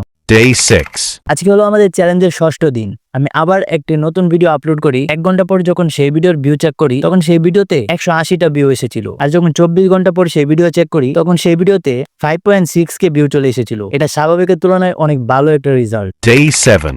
আজকে হলো আমাদের চ্যালেঞ্জের সপ্তম দিন। আমি আবার একটি নতুন ভিডিও আপলোড করি। 1 ঘন্টা পর যখন সেই ভিডিওর ভিউ চেক করি, তখন সেই ভিডিওতে 242টা ভিউ চলে এসেছিল, যেটা 1 ঘন্টায় দারুণ পারফরমেন্স করেছিল। তখন আমি বুঝতে পারছিলাম যে এই ভিডিওটা ভালো পারফরমেন্স করবে। আর 24 ঘন্টা পর যখন সেই ভিডিওর ভিউ চেক করি, তখন সেই ভিডিওতে 8.4K ভিউ চলে এসেছিল। তো ভিডিও শুরুতে বলেছিলাম যদি চ্যানেলটা সাকসেসফুলি গ্রো করে তাহলে আপনাদের মধ্যে থেকে কোনো একজন সাবস্ক্রাইবারকে চ্যানেলটা গিভওয়ে করে দিব। তো গিভওয়েতে পার্টিসিপেট করার জন্য চ্যানেলটা মাস্ট বি সাবস্ক্রাইব করে রাখতে হবে এন্ড ভিডিওতে লাইক করে কমেন্টে গ্রোটিফাই লিখে দিবেন। আর এই ভিডিওতে আমি 7 দিনের চ্যালেঞ্জ করলাম এবং রেজাল্টও আপনাদেরকে দেখালাম। তো যদি আপনারা চান তাহলে আমি এই ভিডিওর সেকেন্ড পার্ট নিয়ে আসবো এবং বাকি চ্যালেঞ্জ সেই ভিডিওতে কমপ্লিট করব। এর জন্য সিম্পলি আপনারা কমেন্টে পার্ট 2 লিখে কমেন্ট করে দেন। আর আজকের ভিডিও এই পর্যন্তই। পরবর্তী কোনো ভিডিওতে দেখা হবে। আল্লাহ হাফেজ। আমরা কি কপিরাইট ছাড়াই মিস্টার বিস্টের ভিডিও আপলোড করে একটি চ্যানেল গ্রো করতে পারবো? হ্যাঁ গাইস, আজকের ভিডিওতে আমি 7 দিনে একটি চ্যালেঞ্জ করতে যাচ্ছি, যেখানে আমি মিস্টার বিস্টের চ্যানেলের ভিডিওগুলো থেকে শর্ট ভিডিও তৈরি করে একটি নতুন ইউটিউব চ্যানেল গ্রো করব। এই চ্যালেঞ্জে আমি যেসব মেথড ব্যবহার করব সব আমি আপনাদের সঙ্গে শেয়ার করব। সো গাইস চলুন শুরু করা যাক। Day 1. তো আজকে হলো আমাদের চ্যালেঞ্জের প্রথম দিন। প্রথমে আমি একটি নতুন ইউটিউব চ্যানেল ক্রিয়েট করে নিই। এখন এই চ্যানেলে মিস্টার বিস্টের ভিডিওগুলো কপি পেস্ট করে শর্ট ভিডিও আপলোড করব। তাই এখন আমি গেলাম মিস্টার বিস্টের চ্যানেলে, সেখান থেকে একটি ফুল ভিডিও ডাউনলোড করলাম। এই ভিডিও থেকে ভালো কিছু অংশ কেটে আমি নিজের মতো করে 4টি শর্ট ভিডিও ক্রিয়েট করলাম এবং সেগুলোকে সেভ করে নিলাম এবং আজকের দিনে আমি এই 4টি শর্ট ভিডিও আপলোডও করে দিয়েছি। সো বন্ধুরা, চ্যালেঞ্জের প্রথম দিনের কাজ শেষ। এখন 24 ঘন্টা পর এই 4টি ভিডিও রেজাল্ট দেখার পর আমার রিয়াকশন কিছুটা এইরকম ছিল। স্ক্রিনে আপনারা দেখতেই পাচ্ছেন প্রথম শর্ট ভিডিওতে 412টা ভিউ এসেছে এবং দ্বিতীয় ভিডিওতে 221টা ভিউ এসেছে, তৃতীয় ভিডিওতে 1200 ভিউ চলে এসেছে এবং চতুর্থ ভিডিওতে 2400 ভিউ চলে এসেছে। সাবস্ক্রাইবার না, এখনই না, সাবস্ক্রাইবার আমি ভিডিওর শেষে দেখাবো। Day 2. আজকে হলো আমাদের চ্যালেঞ্জের দ্বিতীয় দিন। আজ আমি আবার গেলাম মিস্টার বিস্টের চ্যানেলে, একটি নতুন ফুল ভিডিও ডাউনলোড করলাম। সেই ভিডিও থেকে 3টি ভালো শর্ট কেটে নিলাম, এডিট করে সেভ করলাম এবং আজকে আপলোড করে দিলাম। এখানে একটা গুরুত্বপূর্ণ কথা বলি, যদি এই চ্যানেলটি ভালোভাবে গ্রো করে তাহলে আমি আপনাদের মধ্যে থেকে কোনো একজন সাবস্ক্রাইবারকে চ্যানেলটি গিভিও করে দিই। তবে গিভিওতে পার্টিসিপেট করার জন্য আলাদা একটা প্রসেস থাকবে, যেটা আমি ভিডিও শেষে আপনাদেরকে বলে দেবো। এখন থেকে নিন দ্বিতীয় দিনের ফলাফল। 24 ঘন্টা পরে দেখতে পাচ্ছেন প্রথম ভিডিওতে 14,000 ভিউ চলে এসেছে এবং দ্বিতীয় ভিডিওতে 5,300 ভিউ চলে এসেছে এবং তৃতীয় ভিডিওতে 22,000 ভিউ চলে এসেছে। এখন মনে হচ্ছে চ্যানেলটা সত্যি গ্রো করছে, তাই আগামী 5 দিন আমি আরো মন দিয়ে কাজ করব। Day 3. আজকে হলো আমাদের চ্যালেঞ্জের তৃতীয় দিন। আবার গেলাম মিস্টার বিস্টের চ্যানেলে, একটি তৃতীয় ভিডিও ডাউনলোড করলাম, 3টি ভালো শর্ট বানালাম, এডিট করে সেভ করলাম এবং সেগুলোকে আপলোড করে দিলাম। এখন আপনাদের মনে একটা প্রশ্ন আসতে পারে, আমি কি এই ভিডিওগুলো এসইও করছি? একদমই না, কারণ মিস্টার বিস্টের ভিডিওগুলো বিশ্ব জুড়ে দেখা হয়, তাই শুধু তার নাম ব্যবহার করে নিলেই যথেষ্ট। তো চলুন দেখি এই তৃতীয় দিনের ভিডিওগুলোর ফলাফল। স্ক্রিনে দেখতে পাচ্ছেন প্রথম ভিডিওতে 8,300, দ্বিতীয় ভিডিওতে 19,000 ভিউ এবং তৃতীয় ভিডিওতে 34,000 ভিউ চলে এসেছে। সিরিয়াসলি গাইস, প্রথমবার এত ভিউ দেখে আমার সত্যিই ভালো লাগছে। Day 4. আজকে হলো আমাদের চ্যালেঞ্জের চতুর্থ দিন। আমরা আবার গেলাম মিস্টার বিস্টের চ্যানেলে, সেখান থেকে একটা ভিডিও ডাউনলোড করে 4টি শর্ট ভিডিও ক্রিয়েট করলাম। সেই 4টি শর্ট ভিডিও আজকে আপলোড করে দিলাম। এখন আমি দেখাবো এই পর্যন্ত এই চ্যানেলে আপলোড করা সব শর্ট মিলিয়ে মোট ভিউ কত হয়েছে। স্ক্রিনে আপনারা দেখতে পাচ্ছেন 4 দিনে 1,07,000-এরও বেশি ভিউ এসেছে। এখন চলুন দেখে নিই চতুর্থ দিনের ভিডিওগুলোর ফলাফল। দেখতে পাচ্ছেন ফার্স্ট ভিডিওতে 9,000 ভিউ, দ্বিতীয় ভিডিওতে 26,000 ভিউ এবং থার্ড ভিডিওতে 15,000 ভিউ, ফোর্থ ভিডিওতে 36,000 ভিউ চলে এসেছে। যেগুলো দেখে আমার কিন্তু অনেক বেশি এক্সাইটেড লাগছে, কারণ এর আগে এত তাড়াতাড়ি আমি কখনোই চ্যানেল গ্রো করতে পারিনি। Day 5. আজকে আমাদের চ্যালেঞ্জের পঞ্চম দিন। আজ আমি মিস্টার বিস্টের পঞ্চম একটি ভিডিও নিলাম, সেই ভিডিও থেকে 3টি শর্ট বানালাম এবং সেভ করে রাখলাম। যখন শর্টগুলো আপলোড করার সময় এলো তখন দেখি আমার ফোনে চার্জ নেই, তাই আমি কিছুক্ষণ বিশ্রাম নিলাম এবং আবার চার্জ হওয়ার পর আমি ভিডিওগুলোকে আপলোড করে দিলাম। এরপর বন্ধুরা, যখন আমি 24 ঘন্টা পর ওই 3টি শর্ট ভিডিও চেক করলাম তখন আমার মাথায় একটা প্রশ্নের ঘুরপাক খাচ্ছিল, এটা কি হলো। দেখতে পাচ্ছেন প্রথম ভিডিওতে 11,000 ভিউ আসছে এবং দ্বিতীয় ভিডিওতে মাত্র একটা ভিউ আসছে এবং তৃতীয় ভিডিওতে 3,800 ভিউ চলে এসেছে। এসব দেখার পর আমার মাথায় একটা প্রশ্ন আসছিল, ভিউজ উপরে যাওয়ার বদলে আবার নিচের দিকে নেমে আসছে। তবে এটা স্বাভাবিক, আপ ডাউন তো চলতেই থাকবে, আমরা শুধু আমাদের পরিশ্রম চালিয়ে যাব।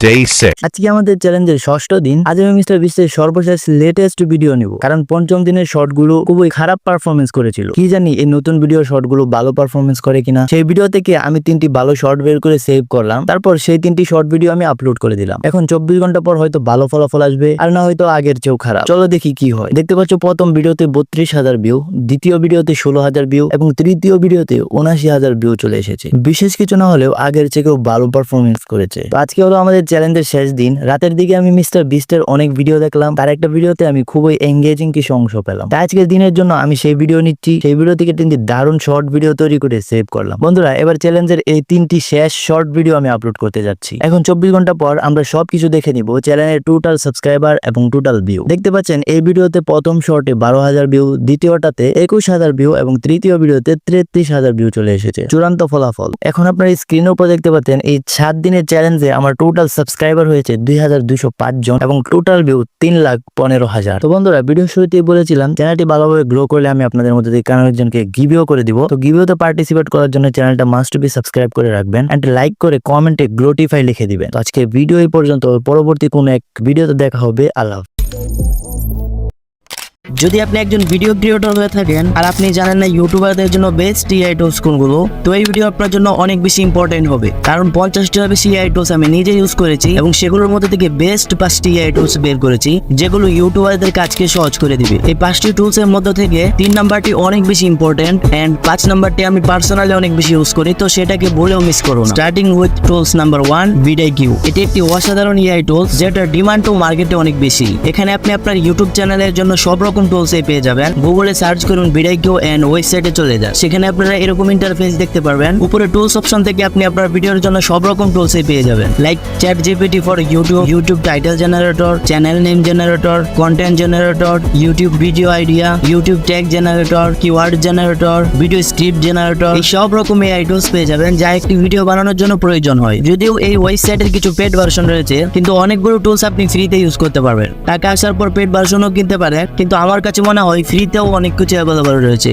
So use it. Tools number 2, image candy. প্রত্যেক ক্রিয়েটরকে থাম্বনেল বানানোর আগে সেখানে ইউজ হওয়া এলিমেন্ট অথবা ফটোকে এডিট করতে হয়, লাইক ব্যাকগ্রাউন্ড রিমুভ করা, ফটোকে পিএনজি তে কনভার্ট করা অথবা ফটোকে কম্পোজ করা। আর এই জন্যই প্রত্যেক ক্রিয়েটরই আলাদা আলাদা অ্যাপ্লিকেশন ইউজ করে, লাইক ব্যাকগ্রাউন্ড রিমুভ করার জন্য ব্যাকগ্রাউন্ড রিমুভার, ফটোকে পিএনজি তে কনভার্ট করার জন্য অন্য অ্যাপ্লিকেশন, আরো অনেক কিছু। কিন্তু এই এআই ওয়েবসাইটের মধ্যে আপনারা সবকিছু একসাথে ফ্রিতে পেয়ে যাবেন। গুগলে গিয়ে সার্চ করুন imgcandy.com। এখানে আপনারা আপনাদের ইমেজ এডিটিং রিলেটেড সব রকম টুলসে পেয়ে যাবেন, like image converter, resize image, compose image, remove background, image to PDF, rotate image, flip image, crop image, add text, watermark image, meme generator, SIC to JPG, video to GIF। মনে করেন আপনি photo থেকে background remove করবেন, তো simply remove ব্যাকগ্রাউন্ডের উপর click করুন, যে ফটোর ব্যাকগ্রাউন্ড রিমুভ করবেন সেটাকে সিলেক্ট করুন, এন্ড কিছুক্ষণের মধ্যে ব্যাকগ্রাউন্ড রিমুভ হয়ে যাবে। একইভাবে অন্যান্য টুলস গুলোকে আপনারা ইউজ করতে পারেন। Tools number 3, profile picture maker. এই এআই টুলস থেকে আপনি আপনার ইউটিউব চ্যানেলের জন্য অথবা সোশ্যাল মিডিয়ার জন্য ইউনিক প্রোফাইল পিকচার জেনারেট করতে পারবেন। phpmaker.com ওয়েবসাইটে চলে যান, সিম্পলি কোন একটা ফটোকে আপলোড করে দেন, কিছুক্ষণের মধ্যে আপনার সামনে ইউনিক লেভেলের ডিফারেন্ট প্রোফাইল পিকচার চলে আসবে। প্রত্যেকটা প্রোফাইল পিকচারে অন্য একটা প্রোফাইল পিকচার থেকে আলাদা এবং ইউনিক। যে প্রোফাইল পিকচার আপনার পছন্দ হয় সেটাতে ক্লিক করে ইজিলি ডাউনলোড করতে পারবেন। যদি আপনার ফেস সার্কেলের সেন্টারে না হয় তাহলে উপরে পেন্সিল আইকনে ক্লিক করে অ্যাডজাস্ট করতে পারবেন। আর এআই টুলসটি একদম নতুন আর অনেকেই এটা সম্পর্কে এখনো জানেন, সো আপনি এটাকে ইউজ করতে পারেন। এছাড়াও আপনি এখানে আপনার প্রোফাইল পিকচারের সাথে মিল রেখে ইউটিউব ব্যানারও ক্রিয়েট করতে পারবেন। যে কোনো একটা প্রোফাইল পিকচারে ক্লিক করুন, আপনার সামনে অনেকগুলো ব্যানার চলে আসবে, যেটাই আপনার পছন্দ হয় ক্লিক করে ইজিলি ডাউনলোড করতে পারবেন। Tools number 4, rapid tag. এটি ইউটিউবারদের জন্য বেস্ট একটি এআই টুলস। এই এআই টুলস এর মাধ্যমে আপনারা আপনাদের ইউটিউব ভিডিওর জন্য অটোমেটিকলি ট্রেন্ডিং ট্যাগ জেনারেট করতে পারবেন। গুগলে সার্চ করুন র্যাপিড ট্যাগ এন্ড ওয়েবসাইটে চলে যান। এখানে সার্চ বক্সে আপনারা আপনাদের টাইটেলকে লিখে দিবেন এন্ড আপনার ভিডিও রিলেটেড সব রকম কিওয়ার্ডস 1 সেকেন্ডে জেনারেট করে দিবে। লাইক আমি এখানে লিখলাম best earning apps for student 2023। দেখতে পাচ্ছেন আমার ভিডিও রিলেটেড ইম্পর্টেন্ট সব ট্যাগ চলে এসেছে। জাস্ট কপিতে ক্লিক করে আপনার ইউটিউব ভিডিওতে ইউজ করতে পারবেন। তো দোস্ত, আপনি জানেন এআই এর সাহায্যে দিন দিন টেকনোলজি অনেক বেশি স্মার্ট হয়ে যাচ্ছে। আপনি যে কোনো প্রফেশনে হন না কেন, আপনি স্টুডেন্ট হন, আপনি আর্টিস্ট হন, ভিডিও এডিটর হন, সাউন্ড ইঞ্জিনিয়ার হন, লাইক যে সমস্ত কাজ আপনি 10-15 ঘন্টায় করতেন সেগুলো এআই এর সাহায্যে কয়েক মিনিটে করা সম্ভব। তো আপনি যদি এখনো এআই এর সাথে আপডেট না থাকেন তাহলে অন্যান্য ইউটিউবার যারা এআই এর সাথে আপডেট রয়েছে তারা আপনার থেকে অনেক বেশি এগিয়ে যাবে। সো টেকনোলজির সাথে যুক্ত থাকতে চ্যানেলটিকে সাবস্ক্রাইব করতে পারেন। Tools number 5, Adobe podcast. মূলত এই টুলসটি আমি পার্সোনালি অনেক বেশি ইউজ করি, কারণ অনেক ইউটিউবারদের ভিডিওতে দেখবেন তাদের ভিডিওতে ভয়েস ক্লিয়ার হয়, সেখানে হয়তো অনেক বেশি ইকো থাকে অথবা আনওয়ান্টেড ব্যাকগ্রাউন্ড ভয়েস, কিন্তু এই টুলস আপনার ভয়েসকে একদম স্মুথ এবং ক্লিয়ার করে দিবে। গুগলে যাও, গিয়ে সার্চ করো অ্যাডোবে পডকাস্ট এন্ড ওয়েবসাইটে চলে যাও। এখানে আপনার ভিডিওকে সিলেক্ট করুন, কিছুক্ষণের মধ্যে থেকে আপনার ভিডিও থেকে ইকো এবং আনওয়ান্টেড ভয়েস চলে যাবে এন্ড আপনার ভিডিও অনেক বেশি স্মুথ এন্ড ক্লিয়ার হয়ে যাবে।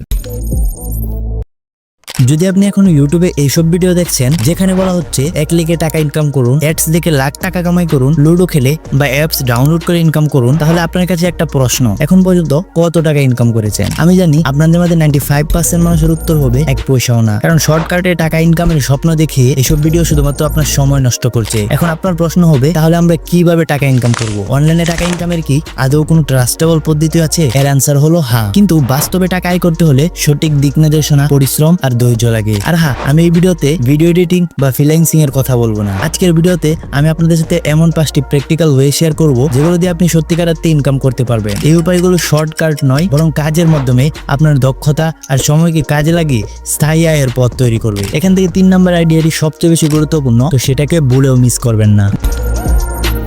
বর্তমানে ছোট বড় অনেক ব্যবসা তাদের পণ্যের প্রচার করতে চায় ফেসবুকে, কিন্তু সব ব্যবসায়ীরা ফেসবুক চালাতে পারে না বা সময় পায় না। আপনি তাদের হয়ে ফেসবুক পেজ ম্যানেজ করতে পারেন এবং এর বিনিময়ে টাকা পেতে পারেন। যেমন আপনি একটি মোবাইলের দোকানের জন্য প্রতিদিন একটি পোস্ট করেন, ইনবক্সের মেসেজের রিপ্লাই দেন, মাঝে মাঝে ছবি ভিডিও আপলোড করেন। এর জন্য আপনাকে প্রতি মাসে 2 থেকে 4 হাজার টাকা পর্যন্ত দিতে পারে। এই কাজের জন্য খুব বেশি দক্ষতা লাগে না, আপনি ক্যানভা অ্যাপে মোবাইল দিয়ে সুন্দর পোস্ট বানাতে পারেন। এছাড়া ব্যবসার নাম দিয়ে রিল বানিয়ে দিতে পারেন বা অফার লিখে দিলেও ওরা খুশি হয়। বাংলাদেশে এমন হাজার হাজার ছোট ব্যবসা আছে যারা শুধু পেজ খুলেছে, চালায় না। আপনি একাই 5 থেকে 7টা পেজের কাজ করতে পারেন। শুরুতে পরিচিত দোকান বা ফেসবুক গ্রুপে গিয়ে অফার দিন, আমি আপনার পেজ চালিয়ে দিব মাত্র 1500 টাকা মাসে। দিন শেষে আপনি যদি প্রতিদিন 1 ঘন্টা সময় দিন এবং 5টি পেজ পরিচালনা করেন, তাহলে সহজেই মাসে 8 থেকে 10 হাজার টাকা পর্যন্ত আয় করা সম্ভব। ধীরে ধীরে নিজের নাম ছড়ালে ইনকাম আরো বাড়বে। এখন আপনি বলবেন, ভাই আমি তো ফেসবুক পেজ ম্যানেজ করতে পারি না। অপেক্ষা করুন, পরের আইডিয়াটি আপনার জন্য।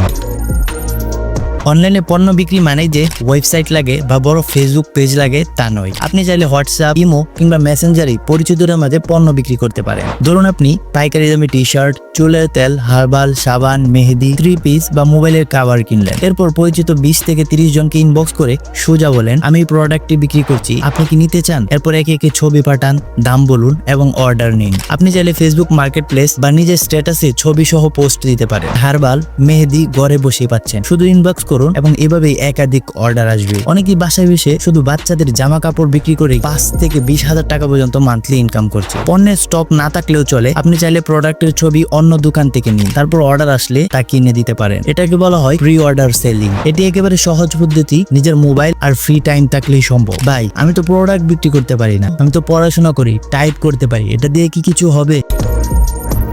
যারা ভালোভাবে লিখতে পারেন তারা মোবাইল দিয়ে সহজেই লেখালেখি করে টাকা আয় করতে পারেন। আপনি ব্লগ লেখেন, পণ্য রিভিউ লেখেন বা ফেসবুক পেজের জন্য ক্যাপশন লিখে দিলেও সেটা হতে পারে ইনকামের উৎস। বাংলায় লেখা কাজের জন্য আপনি ফেসবুকে গ্রুপে জয়েন হতে পারেন, যেমন বাংলা কন্টেন্ট রাইটার্স, জব ইন্স বাংলাদেশ, ফ্রিল্যান্সিং হেল্প ডেস্ক ইত্যাদি, যেখানে অনেকেই পোস্ট দেয় আমাকে 500 শব্দের একটি আর্টিকেলস লিখে দিতে পারবেন বা আমার পেজের জন্য প্রতিদিন ক্যাপশন লিখে দিতে পারবেন। আপনি যদি ইংরেজিতে লিখতে পারেন তাহলে ফাইবার, আপওয়ার্কে কন্টেন্ট রাইটিং খুলে সেখান থেকে কাজ পেতে পারেন। একটা ভালো 500 ওয়ার্ডের লেখার দাম শুরুতে 2 থেকে 500 টাকা পর্যন্ত হতে পারে, কিন্তু আপনি অভিজ্ঞ হলে সেটা 1000 থেকে 1500 টাকা পর্যন্ত যেতে পারে। এই ইনকাম একেবারে ঘরে বেশি, কোনো ক্যামেরা বা ভিডিও ছাড়াই সম্ভব। ভাই, লেখালেখি কষ্টের কাজ, সহজ কিছু চাই, তাহলে পরের আইডিয়াটি আপনার জন্য একদম পারফেক্ট, কারণ আপনি শুধু নিজের পুরাতন গাইড বই বা নোটবুকস বিক্রি করে ইনকাম করতে পারেন।